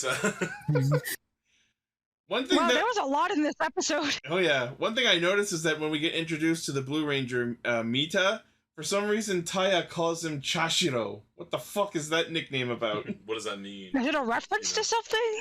I mean, he basically I'm calling him Mr. Chassis. Oh, a chassis is a car thing. Oh. Yeah. Yeah, I know, but like, where did it... So he's just calling him Chassis Hero. Also, I think he develops the equipment because, like, I watched the Henshin video and he seemed very, like, enthusiastic about the changer. So maybe. Yeah, I think Blue developed the changer. It's very clear because of how quickly they deployed everything in this episode that they had this Ranger technology ready to go before any of the villains got here. Yeah, like Blue and Red, they seemed like tested in a way. Like, and we were waiting for these guys. Well, like maybe that's the thing too, because like if like Red is rich, maybe it's literally a Batman situation where he's like, well, I'm gonna make it. Yeah, he's Batman and Blue is Lucius Fox. Yes. Blue just fucks. Taya, they made a lazy Susan. People are going to talk. For your nuclear call. So is Pink Batgirl. Yeah? Hell yeah. Badass. Oh. She happens to discover their secret and then gets roped into it and joins the fight. Yeah, no, I love like Blue's like trying to like drive her home, and then she just like she thinks back to like what Taya said, and she's like, "Yeah, I do want to like be in the driver's seat," and she just activates the fucking supercar, blasts them all the way back. It's so fucking good. You killed us both. I was actually gonna like. I love the little detail of how when that goes off, it shoots the car backwards. Yeah, like that's fun. I would have loved if like she hit his just. Yeah, I don't keep batteries in mine. Or it's just like a thing where it only works if I hit it. Right. I also love that I also love that like he got a changer for her out of the glove compartment of his car. They just had a spare fucking Boonboom changer in the glove box. Well, it's why not? Show. You need a spare. Do you not keep Sentai changers in your car just in case someone needs to change into a Ranger? Do that. You should just buy like a fucking changer that you like and just keep it in your glove compartment. Just open the glove box, pull out an Odra caliber. Hell yeah. Guys, to be fair, they did this in Power Rangers in space. God damn you. Yeah, in not Storm Chaser, Thunder Cruiser, whatever, the blue Jeep one. Oh yeah. When Justin's coming to help his team out, there was a spare morpher in the glove compartment. God damn it! Oh my god! God damn it! Hey, you're lucky it wasn't that beer commercial that he had in the glove compartment. Storm Blaster, yeah, that's it. Yeah. So Ichi, what's one thing that Boonboomger has that King Gotchard didn't? Fucking stock henshins. Pretty good ones too. Fuck yeah. Although I will say, like Red henshin first, and his wasn't a stock henshin, but then we got his stock henshin in like the YouTube henshin lesson video. So literally week 1, we have 3 stock henshins. Fucking go get fucked, Ichi. Although so it kind of took the gas out of it a little. Like, sure, Blue having a serious face makes sense, but then Pink henshins with the same complete dead emotion. Yeah, that was pretty. It's just that the actors don't move. I love. Oh, we'll get into him, but I love that like they start the roll call, and just this is what made Mira like the best thing ever was that she just looked at it and was like, "Oh my god, this is so fucking fun!" and just does the most over the fucking top like pose, and I just sat there and just went. I love this woman. The vibe that I got when they did, like, okay, I want to talk about that, but first, it's so fucking funny that, like, King Gotchard had almost no roll calls the entire show, and then this show throws it right in your face by the minute they're assembled, Boondario goes, "Taya, do the thing! Fuck yeah!" And then they do the goddamn roll call! And then Pink has no fucking idea what's happening, and she's just making it up on the spot. Yeah. And then at the end, I just get the vibe of, oh fuck, now I have to do this every week for a year. Jesus, she went all the fuck over the place. It was I loved it. I can't wait to see this. Oh my gosh. And actually, Lane, I'm with you. I find her character interesting. Like the whole her taking control of her life. Sure. And she's having fun with it too. It's not just all serious. Like it's cute. So like I want to, because this was also got such a huge fucking laugh at me because I just wasn't expecting it. So like she ends up getting delivered to her boyfriend, and then she just immediately goes, "Yeah, I'm breaking up with you. I'm gonna be a Boonboomger now." And I just fucking lost it. Well, okay, no. Eh? Did they break up? I don't think they did. She said, "I am leaving you to become a Boonboomger." No. What she said was, "I'm not going with you." Yeah, the point of what was happening was Taya was supposed to deliver her to the airport where he was waiting for the two of them to go on a flight together. And at the end of the episode, she goes, "Sorry, I can't go to the airport with you. I'm going to be a Boonboomger." So I don't know that she explicitly broke up with him. She just refused to go on the trip. Yeah, I mean, I don't know. Her boyfriend's probably gone. never to be heard from. Yeah, the fact that it's at the airport means he's flying out of the country, and we may or may not see him again. I mean, they're dealing with fucking crime lords. Like, I'd get out of the country. Yeah. I don't have. Yeah, that's the thing. Powers. Yeah, so the actual boyfriend hired Taya to steal her so they could immediately leave the country together to get away from the mafia. Which just tells me, what the hell were they doing? I want to know more about this. I want to know more about this backstory. Yeah. He probably owed them money. Worked with the mob, stole something from the mob, and was threatened to kill them, and used his girlfriend as collateral. As collateral. Oh fuck! Awful. That's not really. Look out for Tom Cruise. Look out for Tom Cruise. But we're getting a little bit ahead. There's some more stuff that happens before all this that I wanted to talk about. So, yeah, Itasha uses her key thing to turn Mira's wedding dress into our first Kurumaju, which literally translates to car demon. They did the wedding dress first. And then it uses its powers to make everyone get hitched, and it just shoots everyone, and they just get clumped into wedding dresses. And they're reacting like Frank Drebin did with the pillow, like where they're like, ah! And one of the people we see get caught up in this is Akse Joe, who will be Boon Black later. A little bit of He's gonna be. I can't wait for his debut. I can't wait. Yeah, and we discovered that the point of what the Hashilians are doing is they want to cause chaos and make humanity scream and panic, because the fear and the screaming that they give off releases what they refer to as gasoline, which they use as a power source. Gasoline. Okay, that's. That was the part where the episode actually lost me. More like gasoline. So what you're telling me is it's Monsters Inc. It's literally Monsters Inc.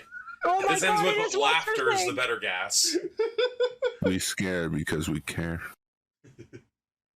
my Monsters God. University Season 2 coming out soon. It's Pokemon, it's Monsters Inc., it's Sentai, finally. It's Sentai, yeah.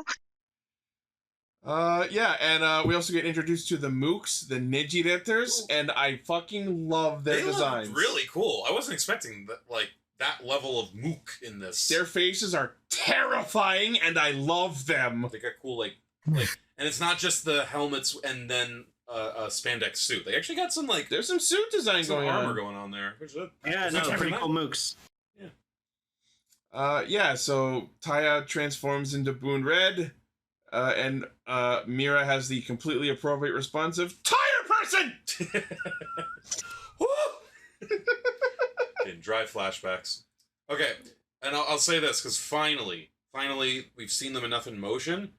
I think the suits look really good while they're moving, and I think they look fine when they're not either. I think the suits have really grown on me since they were first revealed. The suits are perfectly fine. No, helmets. No, the helmets too. No, I still hate the helmets. In motion, I think it actually it works. The bigness of it. When they're still, I agree. It looks kind of weird, especially if there's a close up. But I think maybe they did them that big specifically for how they looked when they were moving, because it does look better in motion to me, at least. You are all welcome to your opinions. I still hate the tire faces. They're gonna say you're all welcome to your opinions, but they're wrong. I'm not gonna go that far. But again, hate's a bit of a strong word there, though. But I will say, watching Boon Red fight was entertaining. I love him going up the wall and switching his weapon mode mid drop. That was cool. And then he did a attack with the back of his tires, where I see we're not only shitting on Bokenger but Kamen Rider Drive. Okay, actually, those tires on the back, they look cool. But when they when he did the first morph, and you know how they zoom in on everything. Yeah. Just the way they zoomed in on those, all I could think of was bat nipples. I was like, wait, is that his chest? The bat nipples? Where are those? Yeah. A lot of cool movements, in the fight choreography though, which for this, that's exactly what you want. Again, they're going off with the sound effects. Yeah. So Taya fights a bunch on his own, and then Mita and Mira show back up and do their henshin with an actual sequence. They do the roll call, And then I love that, like, they all pull out their weapons, like, blue with the gun, red with the sword, pink holding it upside down. That's what it looks like. Again, this is why I'm so drawn to her, because just like she's just going to be so entertaining, and I really hope That's the shot. she keeps this. I really hope she keeps this like energy up like the whole time. You know what? I will say I admire her. Fuck the patriarchy. I do shit my own way. Which, oh, by the way, we're recording this on International Women's Day. Oh yeah? Yeah, we are. Fucking go! That's great. Women, you deal with so much bullshit. I don't know how you do it. Yeah. At least she didn't pull a Majin and shoot herself in the face. That would have been all. It's a step up. She even does this bit where she like puts her hand in it and just starts like spinning it and makes like an energy shield out of it. I will say, like, she gets points for creativity. Yeah, no, she's got the heart of a ranger, for sure. So I'm really surprised. I did not expect to get the mech in the first episode. Yeah, I was like, huh. I absolutely did. If this is a by the number Sentai, there's no fucking way we weren't getting Boonboomger Robo episode 1. So shall we talk about that now, or? Well, before we get to that, I just want to mention that not only did we get a sequence for the morph, but we got a sequence for the Hisatsu handling drive. Fucking loved that shit. Oh yeah. Especially the bit where the monster gets like slammed onto the like the I don't know what the name of the symbol is, but it looks like the 5 symbol. The like it's the circle with the line through it. I don't know what it's actually called in terms of road symbols. Like the no? Yeah. Yeah. Like I don't know if there's what the name for that is. Actually. I don't know if there's a name for that. I can see the symbol in my head. Ghostbusters. It's clearly from Ghostbusters. Yeah, it's the Ghostbusters symbol. I think it's just a no sign. I think it is literally just no. Is it just no? Okay. Yeah. But yeah, very cool. I love that. I can't wait to see more attacks similar to that. But then Yarukard just suddenly, out of nowhere, goes berserk, eats up the gasoline, and somehow opens a portal to the highway zone. AKA the fucking highway zone. Rainbow Road. It's the space bridge from Robots in Disguise. And here's where shit gets like Ridge really Racer. Interesting. No, Ridge Racer. Gar, what was in Transformers Energon? What was the space bridge, right? Like that's where they like traveled between planets. Yeah. That's where what they reminded me drove of. up the Oh no, you're thinking of Robots in Disguise. Was it? Energon, they did it too. Oh, Energon had it too, but with them it was like a giant ramp. I really hope we get some explanation on this highway zone dimension, and that we don't pull a Dawn Brothers and just do it and never talk about why it's there. I was about to say, I'm like, oh. Yeah, they never did tell us where that like door world was even a thing. But whatever it is, again, the Boonboomgers were fully prepared to deploy into it. I was gonna say, like, okay, so we gotta talk about Boondario for a second here. Because Boondario Boondaris. He's just in the episode. He is in full Megazord form, but human-sized. He exists, just like Tiramigo for another Ryu Soldier parallel. But what I mean by that is, in universe, he's established with Red and Blue already. Yeah, like he's part of the team already. And I'm sure that in the next few episodes, we'll get some backstory on how they met and set up all this. Yeah, and I wasn't expecting that, but like. Now I'm wondering. I wonder if because he's an alien, right? I don't know. Yes. What if he's from space? And, what if he's from space? And if he's an alien, what if he's from space? I know where Shell's going with this. The highway zone. Yeah. What if that's where that's how he got here? That's what I'm thinking. Like that's just my guess right now. He is. It reminds me of Subspace from Scott Pilgrim. It does have like a subspace highway kind of feels. I'm thinking like this is the way that Boondario and maybe here's it. I wanted to say that maybe this is how the Hashilians get here, but Deco Torade and Itasha treat the highway zone as if they've never fucking seen it before. Yeah, and so maybe that's why I'm saying I think it has more to do with him than them. Yeah, which begs the question of how did Yarukar access it? Okay, well, this is what I was gonna say too. Why did they go there? So the only information we've been given is that Yarukar absorbs all of the gasoline that the Monster of the Week gathers up. With the intention of making them bigger. With the intention of making the Monster of the Week bigger by passing through the highway zone and then coming out back into normal Earth giant for some reason that's not explained yet. No, you got to absorb that space radiation. Yeah. So it's like Fantastic Four? So the process is Monster of the Week gets created, terrorizes humanity, absorbs gasoline, gets absorbed by Yarukar, travels through Rainbow Road, comes out of Rainbow Road, spits Monster back out, they're giant. That is a convoluted ass process. Like Lord Zed just threw a magic potion. I was gonna say, remember Lucky Hero used his fucking sprinkler bottle? Like, and that was it? Maybe this isn't as basic Sentai as we thought. Okay, but I'll say this, because they get, like, at this point they're like, okay, we gotta go up there too, so we gotta get the cars ready, right? We gotta get our butts in those cars! We're just gonna be quoting that movie this entire show, aren't we? Count along this whole year and see how many fucking Power Rangers Turbo references we can make. Specifically the movie, because I feel like that's gonna take the cake. Oh, man. Oh man. Okay.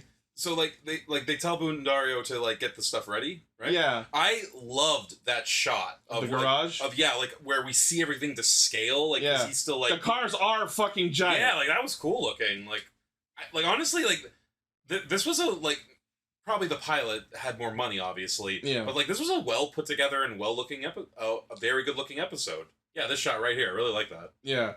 I just love it's like fire all of the cars and then like, oh wait, me too.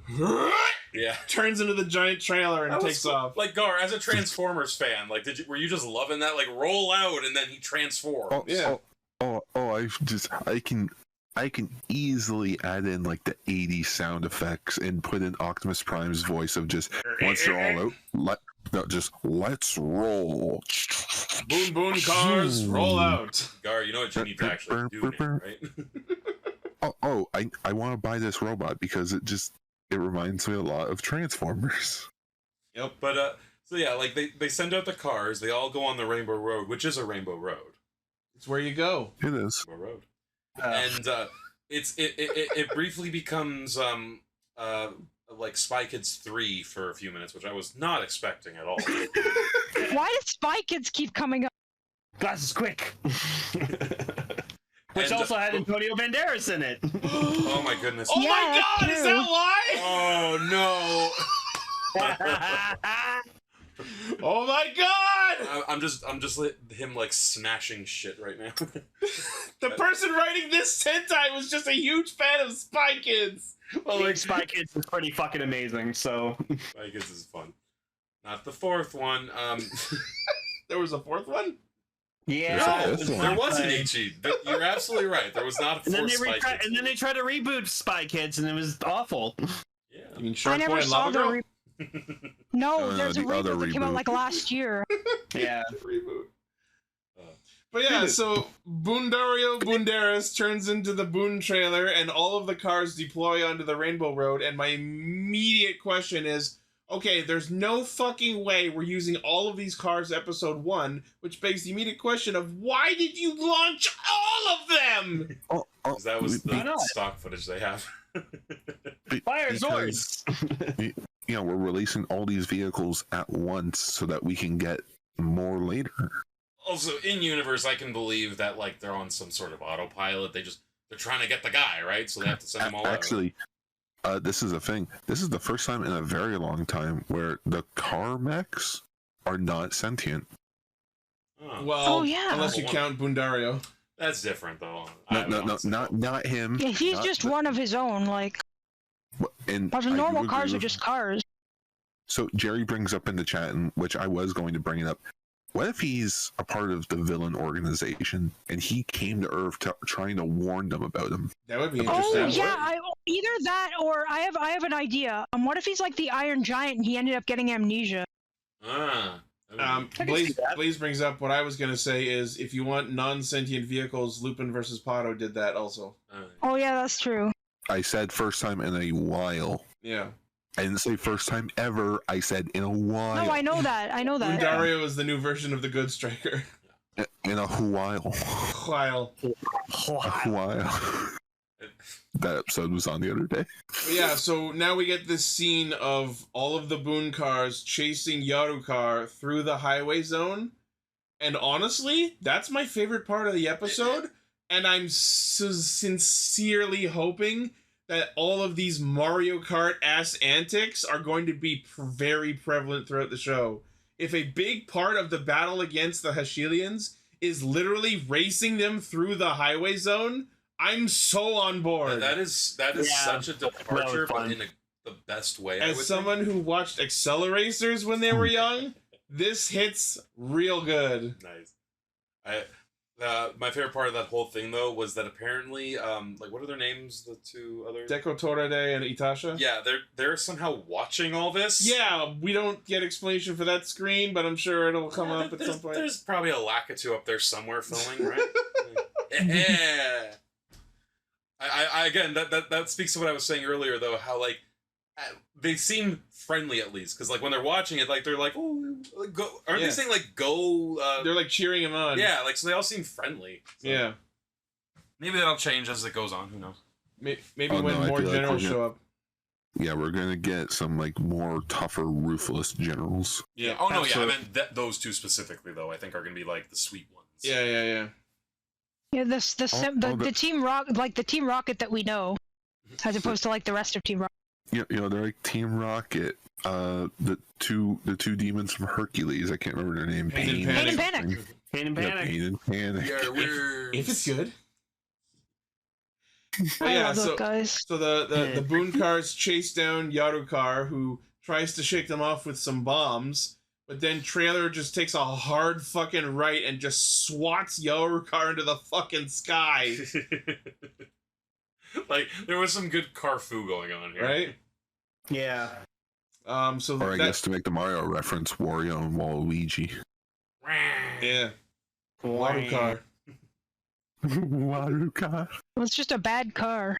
But yeah, so after getting punted into the sun, fucking Yarukar comes out of the highway zone back onto Earth, spits out the gasoline, which respawns the dress Kurumaju in its giant form. And thus we get the Gatai for Boonboomger Robo. I like the mech. I kind of like it. I like the mech. The actual beeping noise. Yo, yeah, the fucking arms or cars, like, they back up onto Boondario's arms and you hear the beep, beep. Yeah, that was a nice touch. Again, like, using, like, the sound effects of vehicles, like, I usually don't go for vehicle look. Arms being vehicle today. Yeah. I usually don't this go week's for the vehicular arm. Yep.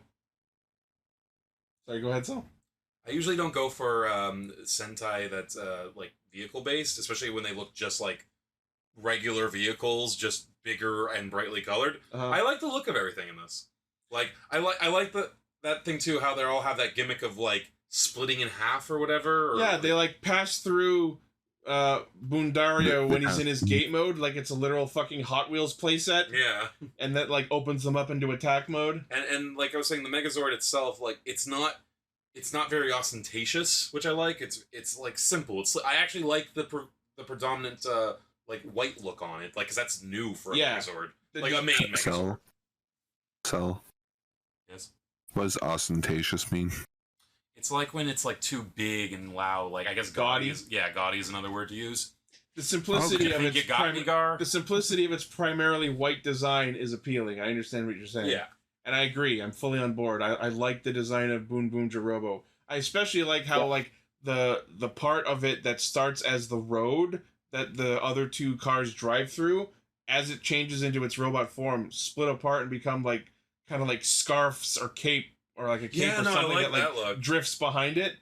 And then I love that once it's fully formed, it starts roller skating for some fucking reason. Well, that's a thing in sometimes with vehicle Megazords. Those didn't they do that in the Turbo movie? Did they? Wasn't that the thing? Like, it had like wheels on the. I don't think so. They did like the sword swipe. It spun, sure, but I don't think it had wheel feet. Didn't some Megazord have wheel feet? What which other mech did like a kind of like skating motion? Oh, I can't remember. Up your head, do you know? Someone in the chat might know. Skateboard, like skating around. A Megazord with like skate feet. Skate feet. I'm thinking a lot of the Lupin X Kaiser like combiner. Yeah, didn't Lupin Kaiser do that? Yeah. Pat Kaiser did that, I think.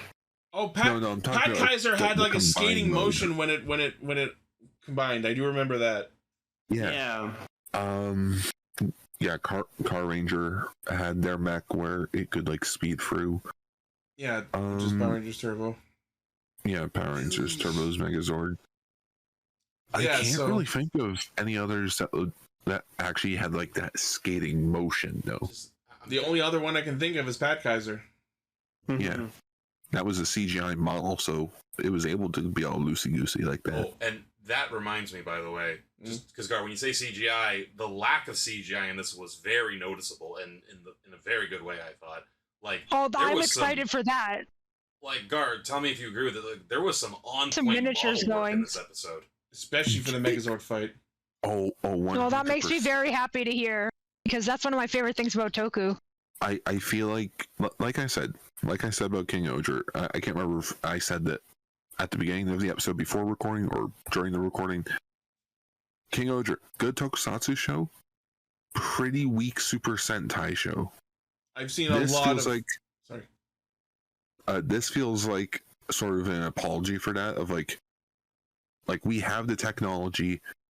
Let's showcase what we can do with modern Super Sentai, in which they did this back in Kira Major's finale, and I was like, where they used like realistic buildings with the backgrounds. I'm like, I want this to be the future of doing mech fights. And I think, first episode, bigger budget. I feel like, thank you, phone. I feel like it looks organic enough where the lighting mixes well with the overlap buildings. Yes. I've seen a lot of people commenting about Boonboomger versus King Oger. Oh, it's so nice to be outside again. I mean, it is great to see like actual shots. Yeah, it's Toku at home. Nice to actually choreograph fights outside. Yeah, especially since the red choreograph. Yeah, and Gar, I think you're absolutely right. Like that, this being the pilot, more of a budget, but like they were like showing off in a good way. Like with like there was some good angles. Like I like there was this one great shot of like the Megazord and monster like in the background, and like there's a lot of stuff moving in the foreground. Yeah, which also that's hard to do. Like you have to time that perfectly. Also, the fact of I feel like they learned their lesson from King Oger, where all CGI background, CGI floor with like a few things here and there. We got to see their base a bit in this episode, but it was a real set. In the background, you have that green screen to showcase that it's bigger. We got to see Boon Classic in the background of their base. Yeah. I feel like they took what they learned from King Oger, and it's like, okay, we know it works, we know it doesn't work. How do we apply that to a typical Sentai? How do we like find that balance? I feel like this is a perfect balance with using modern technology with model work. Yeah, because like there is a few shots as well where the Megazord is CGI, and it seems it's for shots where it would be necessary for it to be.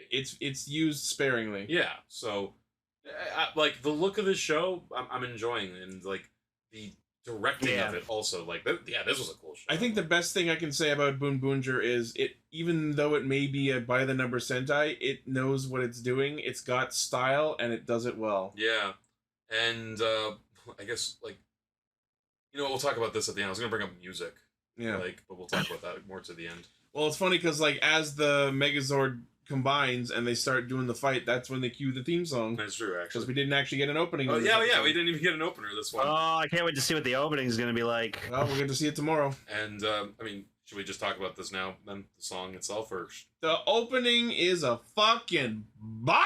Like you guys, like each and I were listening to it. I had never heard it before. Like I was going full on 3, 2, 1, let's jam. Like, just, it's good. It's very jazzy. I love it. Don't stop the boo boo. Even though I'm already very close to being annoyed by the word Boonboom because of the amount of times we've not only heard it this episode, but the amount of times we're going to be hearing it for the next fucking year. I love the opening. It's so good. Yeah. It felt kind of Incredibles to me in a weird way. There's, like, this whole show, actually, all the music has, like, that 60s jazzy vibe. Like, I like it. Yeah, jazzy is how I describe it. Yeah. But yeah, really, really good. Love it. Can't wait to see the actual opening now that the team is established. Or at least we have our 3 out of 5. Yeah. 3 out of 5 ain't bad. But yeah, so we got our first Megazord fight. And I didn't notice that the weapon on the blue car was a screwdriver until he started unscrewing the monster. Yeah, at first I thought it was, it's a cylindrical sword. No, it's a screwdriver. Yeah, thank goodness. That makes sense doing car repair. Yep. And the design's kind of subtle, so I don't know if everyone picked up on it, but Wagon, the pink one, basically becomes a giant fucking hand. Yeah, that was cool. It was a real They covered Boondario's actual hand with the thumb from the giant hand, and then the hood of the car opens up to become the other 4 fingers. That's fucking genius. Pretty cool. Like, the Zords are pretty really like it. It's genius. It's weird to say. I kind of want to pull a lane and just buy the mech right now. Right. I'm tempted to get the mech almost. Whether I want to or not, even if I did, I have literally no room to put anything else. After I get King Ocher last week. Yeah. But yeah, I'm looking forward to seeing more Megazord combinations. Yeah. Can I bring up a quick tangent here for a second? Mm-hmm. I was saying this to you earlier because I was like fiddling with his the King Oger mechs, and I was like, I could not imagine a child playing with this. Like, it's too like cumbersome, and like it's just like everything's gonna fall apart. Like the pieces are kind of hanging off each other. Like it's meant to be displayed, not to be played. That's why this is the DX one that I have. There are also mini plug versions of most mechs where they're like smaller and more meant for children to play with. Okay. It's not the only version of the Megazord toy that is out there. Okay. But those are model kits, so. Yeah, I would argue that I would argue that the mini plugs are more for the adult collectors. Well, I just mean that there are other versions of the Megazord toys out there. Mm-hmm. Yeah. Mini plug was maybe the wrong line to reference, but you know what I'm talking about. See, this is why Hasbro was smart and they made non-transforming Megazord toys for a bit and with Beast Morphers. I mean, sometimes you just want to smash something. Mood. Smash. Yeah, so we get the first Megazord fight, and they unscrew the monster's armor, and it's just like, oh no, I'm naked! Yeah, like it does the whole, oh no! And then again, with Mira showing off her immense creativity despite not knowing what the fuck she's doing, somehow uses the Megazord to weld together a giant metal cake and trap the monster in it. Of course. It's a wedding cake! Yeah. And then they cut it in half. Yeah, well, Taya literally goes, oh, it's a cake. Guess we better cut it. Hisatsu! And they slice the monster in half. And, like, I love to... Like, oh, no, it was before it got turned big when the monster, like, went down and said, I left at the altar again. Yeah, that's when they did the handling drive. Right there, yeah. Yep. It's fun. The monsters of the week are probably going to be real fun. Mm-hmm. Honestly, I keep looking at its eyes and getting reminded of Omazeo.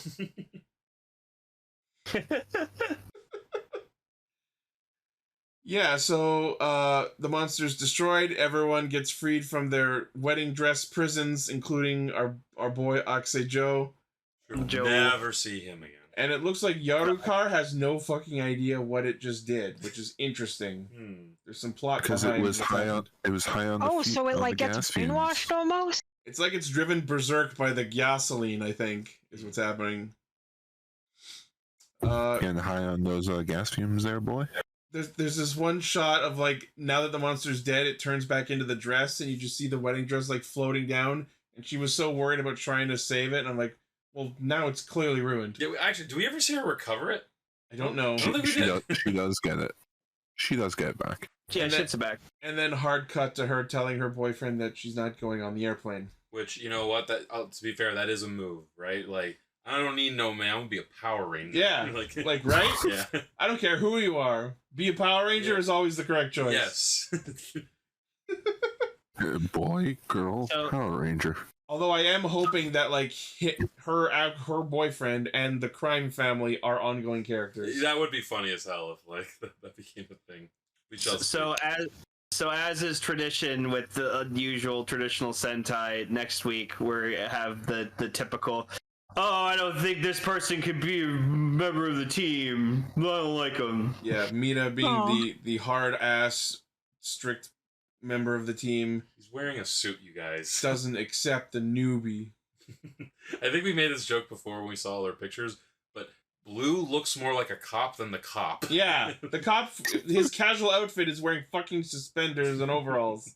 Which that could be kind of funny dynamic between the two, but we'll see where that goes. Oh, I can't wait for Joe. Joe and Mira are going to be my favorites, guaranteed. Yeah, I can't wait to see those guys too. I'm a bit biased. I like cop.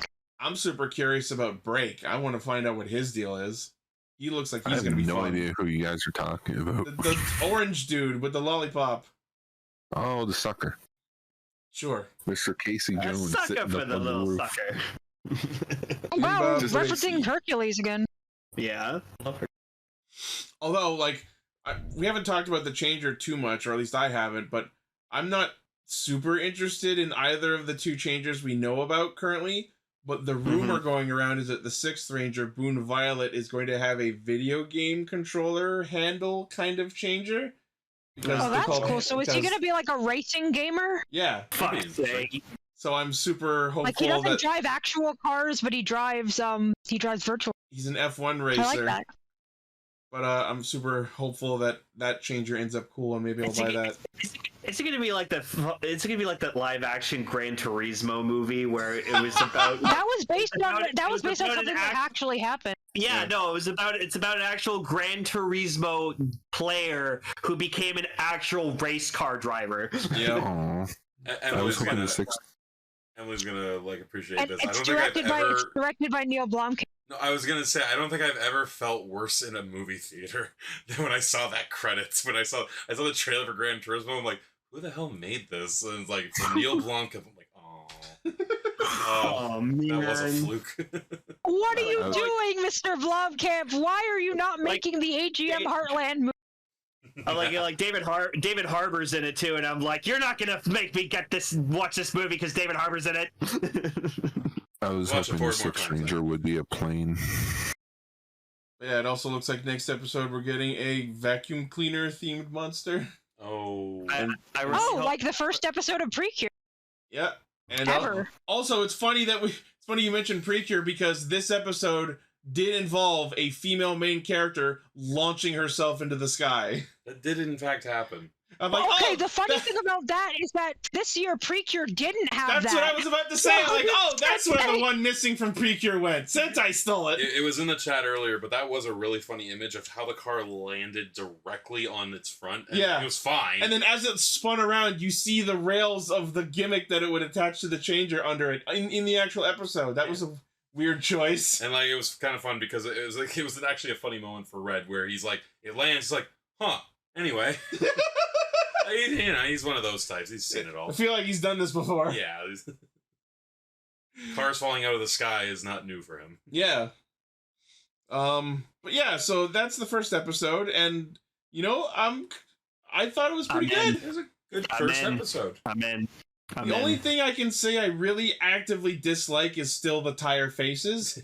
But other than that, this show just oozes style. Yeah. I really, really hope that the fucking Rainbow Road Highway Zone, I hope that part of the ongoing battle will involve racing them through the highway zone and we get like Mario Kart antics. I was going to say, if they got to go through that every time and it's like They would need to find a way to make it different every time. Like I hope that's not like the stock sequence of them just like driving. I think the way they're going to change it up is keeping in mind the fact that they have so many fucking cars. I think every episode they're going to change up which cars are more active in the race/battle, and then whichever 2 cars are like out in front, those are the ones the Megazord uses. It's a race. That makes sense. So the ones who win the race. Kind of. Cool. I also I didn't mention, but this is a really cool shot of where Pink is battling Yarokar in the highway zone, and she basically she changes from playing Mario Kart to playing Burnout, where she just like slams into it. Yeah, that was fun. That was fun. Yeah, that was also where they did that part where like they did the flip over. Yeah, she flipped. She was the one pinned against the wall, and then she just flipped over it and then rammed into it. Yeah, that was cool. Love that. Good More of car that action, honestly. Highway battles. Let's go. We'll probably do it for like 3 more episodes and then drop it. There's a non-zero possibility.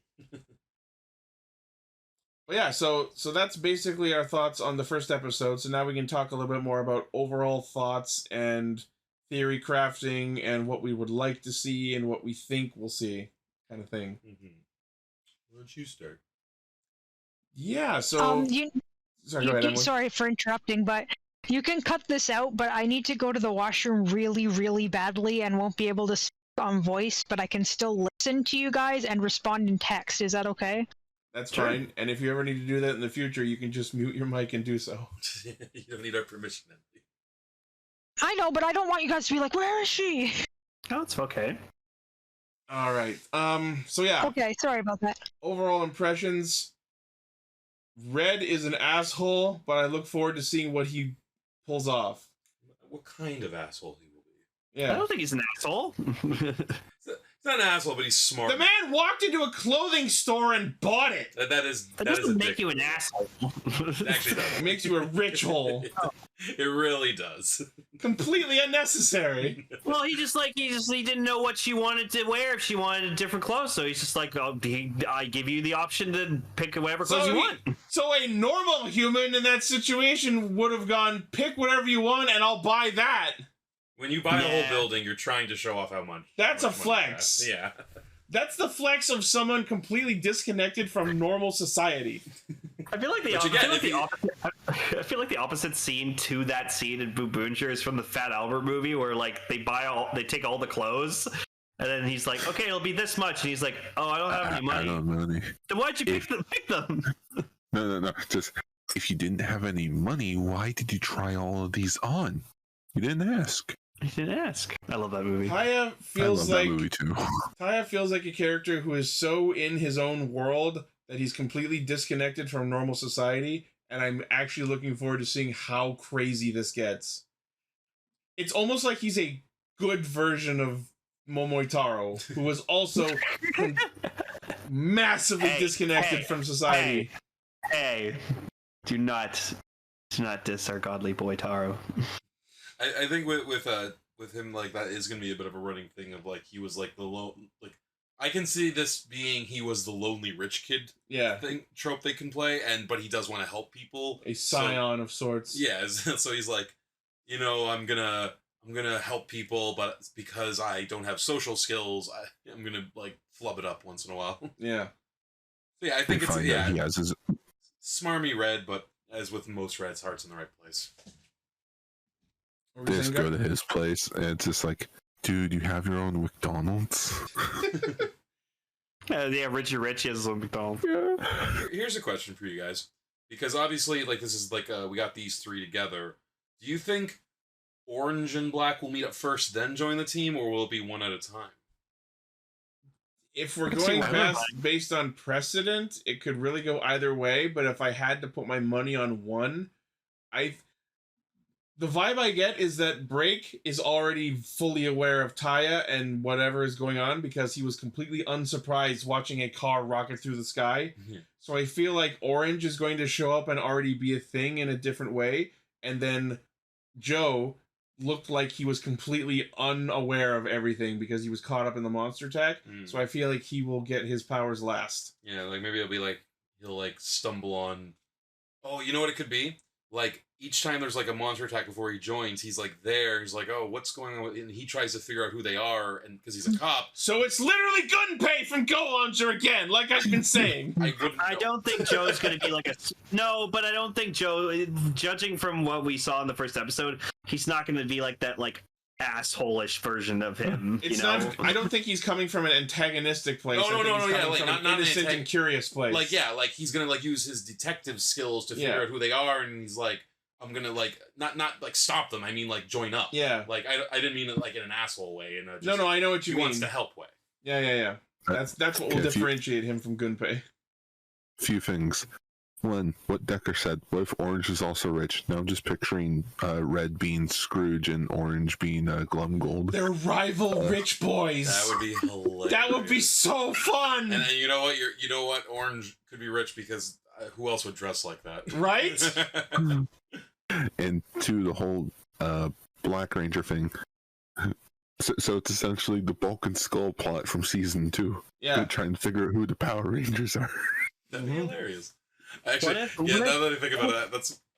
Sorry, Gar, did he say something? What if he steals his car and then it becomes a Pee-wee's Big Adventure kind of... well, this morning, Break came by and... Break up. Exhibit B, a tire without his car. What's missing from this picture? Like the car's gone. He runs back into the base. Autobahn. Instead of the horn, it's boom boom.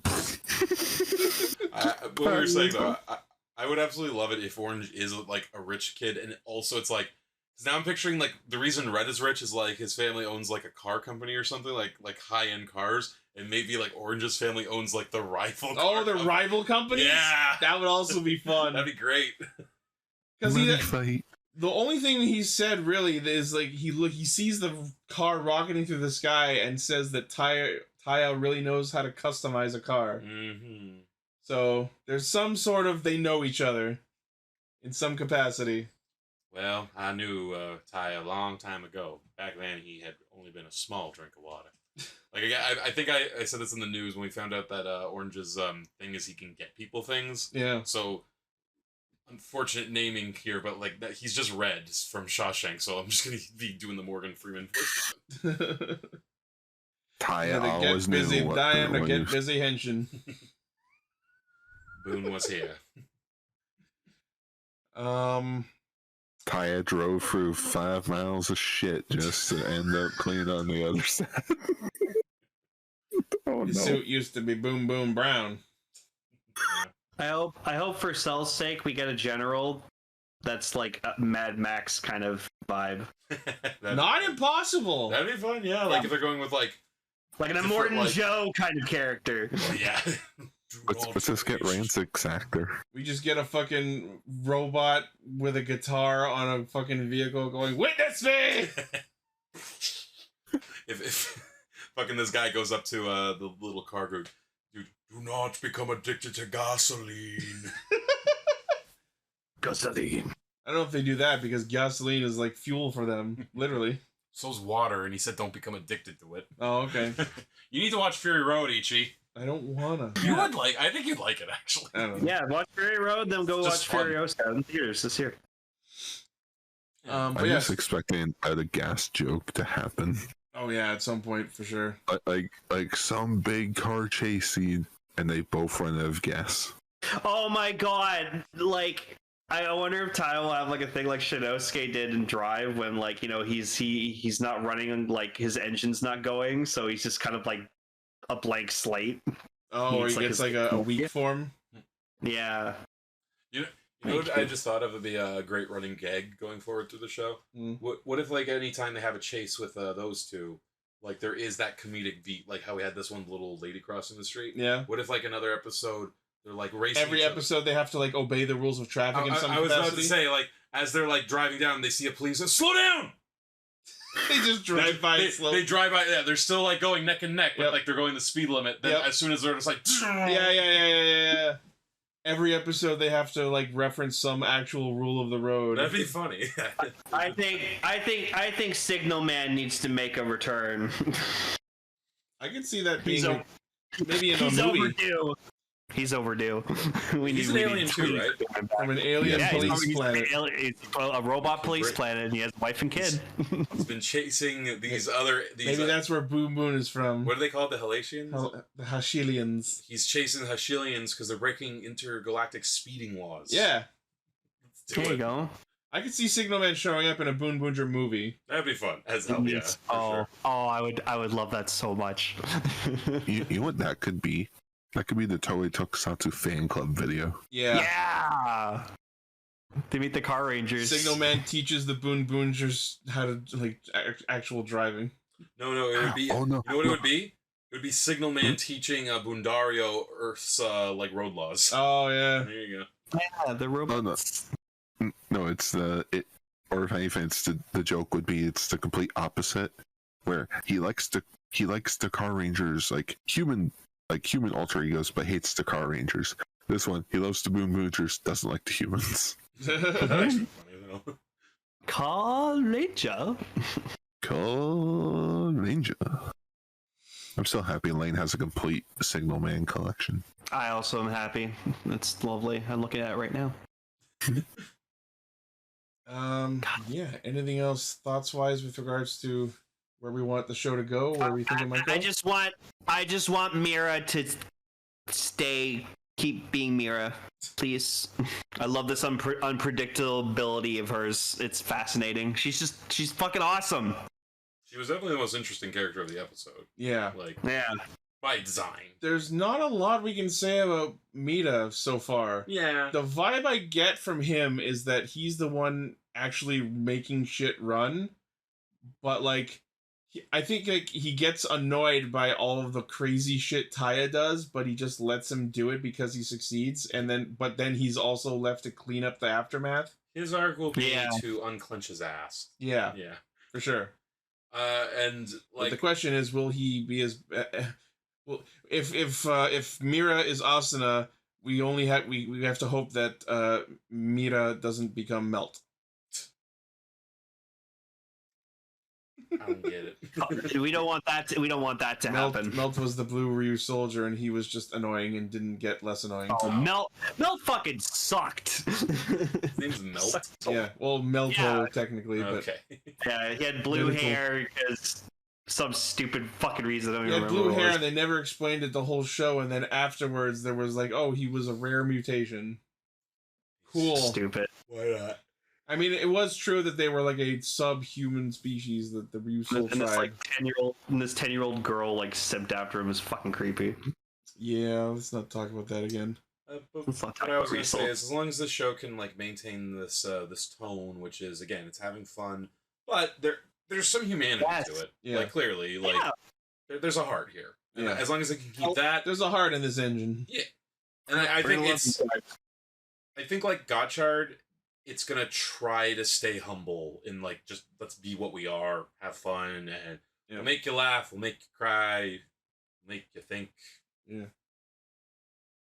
One of those. No, I'm sorry, but I'm just thinking of Autobahn doing a freaking Optimus Prime narration ending to Boonboomger. Yeah, that'd be great. With the instrumental Linkin Park playing behind his words, this is Earth. We live among Nihon now, while hiding in plain sight as giant fucking cars. All the Boonboomgers are defending. We will defend from the I am Autobahn Maximus. Wait, what's his name? Autobahn Dario Boondaris. I send this message to any surviving cars out there. Wouldn't that be the best if Boondario, because the voice is that that fun alien voice, but his inner monologue is just, Optimus Prime? Yeah, just that Peter. I love my favorite thing about Boonboomger in terms of the fandom so far, even just this first week, I've seen people make music videos putting Boonboomger footage to Eurobeat songs. And I want to see Eurobeat, Initial D, Maximum Tune, all kinds of racing songs. Yeah, that's there's gonna be the red line. Yep. Someone does need to take the Komodo for your music from Fury Road and put it over like the car chases in this. Or Megas XLR. Yeah. Just shots of the cars in the garage. Do you know where to go? Tokyo. And then at the very end, when they all get destroyed, we can play that useless song from The Brave Little Toaster. Useless. Let's just destroy it. Wow. Deep cut. Uh-huh. I fucking love that movie. I haven't watched it in so long.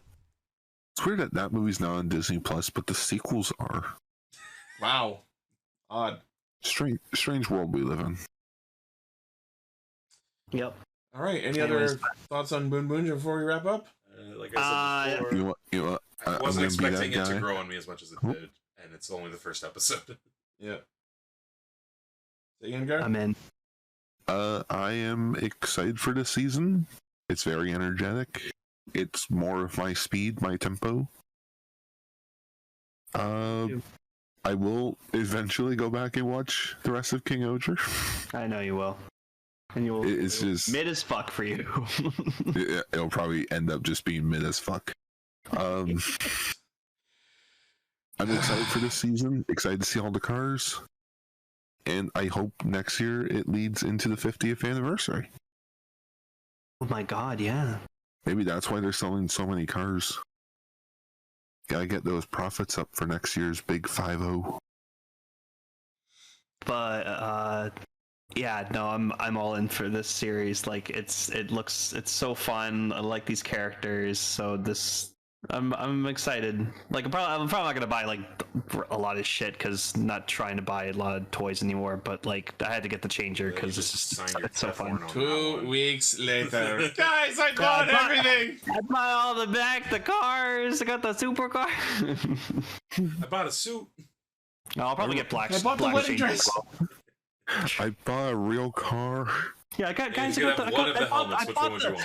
the Mitsuoka Rockstar. Lane, if you could have one of the helmets, which would you go for? Black's helmet. Yeah.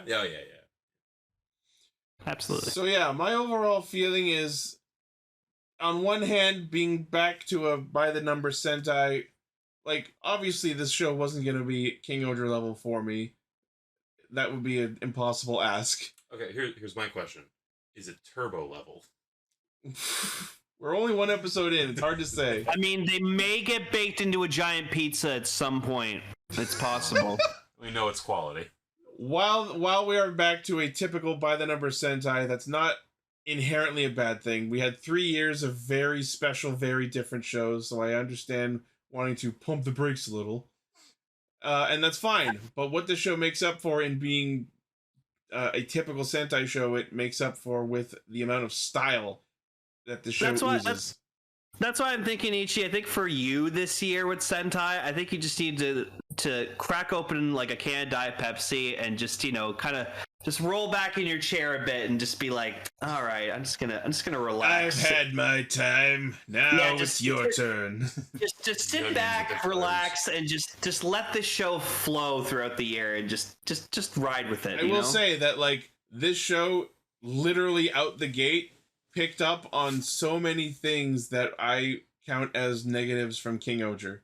We have gimmicks, we have stock engines, we have roll calls, and just so much style and ooze. It's all over the show, and I'm looking forward to seeing where this goes because they're cars. Yep. Going off what Lane was saying about like cracking one and relaxing, I was like, Ichi, have you ever considered having fun while watching Sentai? I haven't done that in 10 years. I mean, now's the time. I think that's a good way to... Let me put it this way. Literally every episode of King Oger up until the finale, I watched a minimum of 3 times a week. I watched the Raw when it aired Saturday night. I watched it subbed again first thing Sunday morning, and I watched it a 3rd time right before Castranger to take notes. There will be 1 viewing of Boonboomger per week. Yeah. You said that with such conviction. There'll be 1. I am back to watching Toku immediately before Castranger and not before. Oh. That says something. For me, it's like because I haven't watched Toku like the minute it got subbed since like in terms of Sentai since like Loop and Pat, because like I just love the Power Rangers so much that I wanted to watch the episode immediately to see what happened. For me, it's I need to watch it the day before recording because that's the only time I can, and so I can remember the most. That's exactly why I watch it right before recording, so it's as fresh in my brain as possible. Yeah. I work a full-time job. I usually spend most of my free time gaming in between work, so yeah. I'll say this. Sorry, 1 second, go. With this, I think it's going to be another one of those. You're going to see me when I think the feature topic is interesting. Yeah. Yeah, that's okay. You and Paul were in it for King Oger, so I understand. Go ahead, Gar. Oh, just I found my perfect time to watch Toku is during my lunch break at work. Yeah. Because, like I said, just Geats and King Oger, I was just sort of on autopilot for. I watched them for the podcast. I got no emotional attachment out of them. Yeah. Watched it for the sake of being on the podcast. This, I feel like I need to take my own time out, watch it a bit here and there, and then just, well, I'm also in school right now, which, don't even get me started. Yeah. All right. So, sorry, is that to say that you're watching it more than just immediately before the podcast? Yes. I always try to watch it like a few days before just to get jokes in my head better. Me, I find the best time and place to watch Toku with your friends. That's what it's really all the about. girlfriend's sleeping. So far with how Boonboomger is, I think for the Reiwa era of Sentai, I think we've honestly gone like we're 5 for 5. There's not been a single bad Sentai this year in the Reiwa era for me. So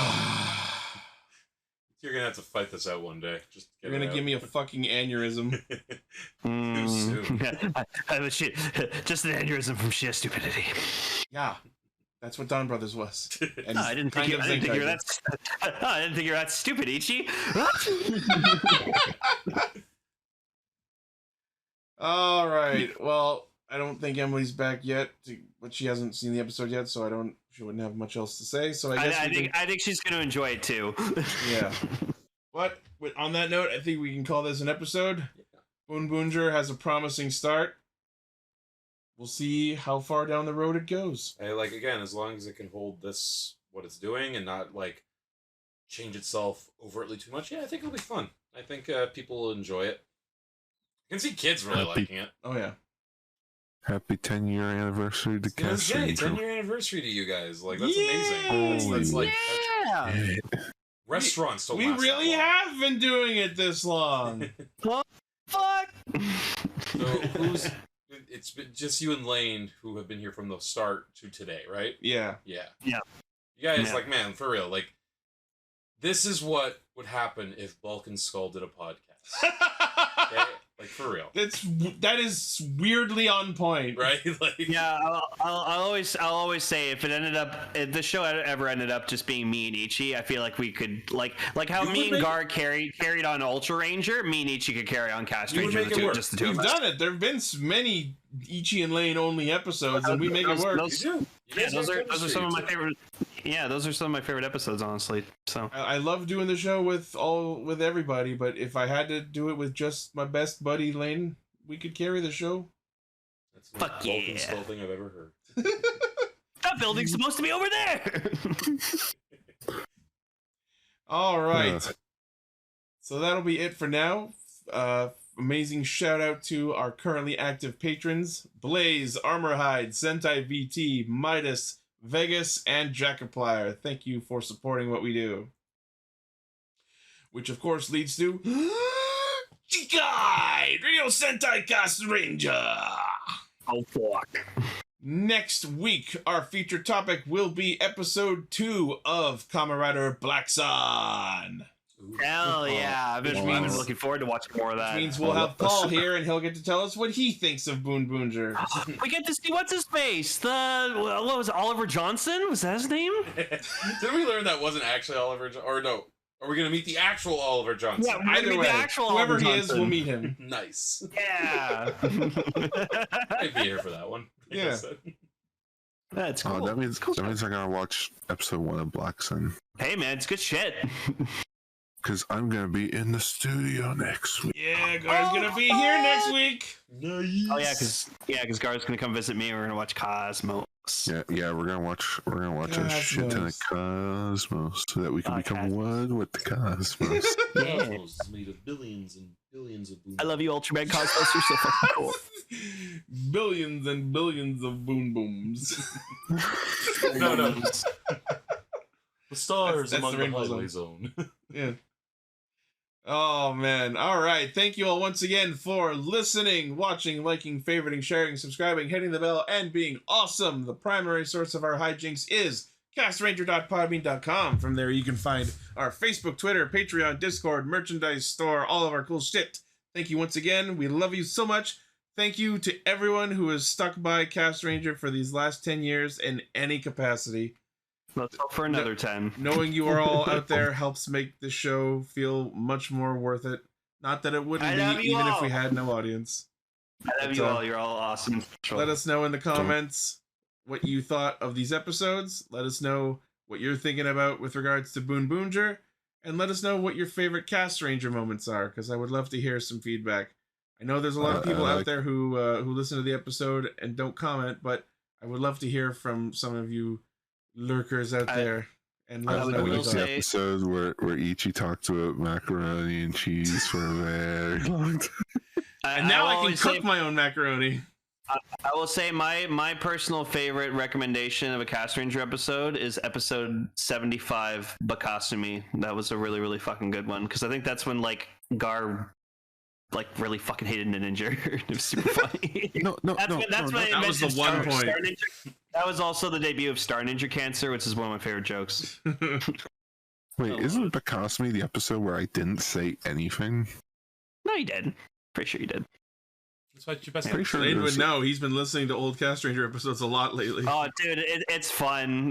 But just God, our audio quality is so. That's why I can't do it. I can't go back and listen to the terrible audio quality. Well, episode 194 was when we moved into the new place in 2018. So that's when the quality was very much better. So I remember that opening bit, me walking in and be like, guys, I didn't realize we actually fucking moved. Oh my god. All right. Well, thank you all again, and we'll see you next week. Boom, boom. I haven't said this in a while. Stay Sentai, everyone. Stay boom boom. I was just getting in with boom boom. Don't stop the boom boom. Don't stop the boom boom. Well, we have to stop it. I'm stopping the boom boom right now.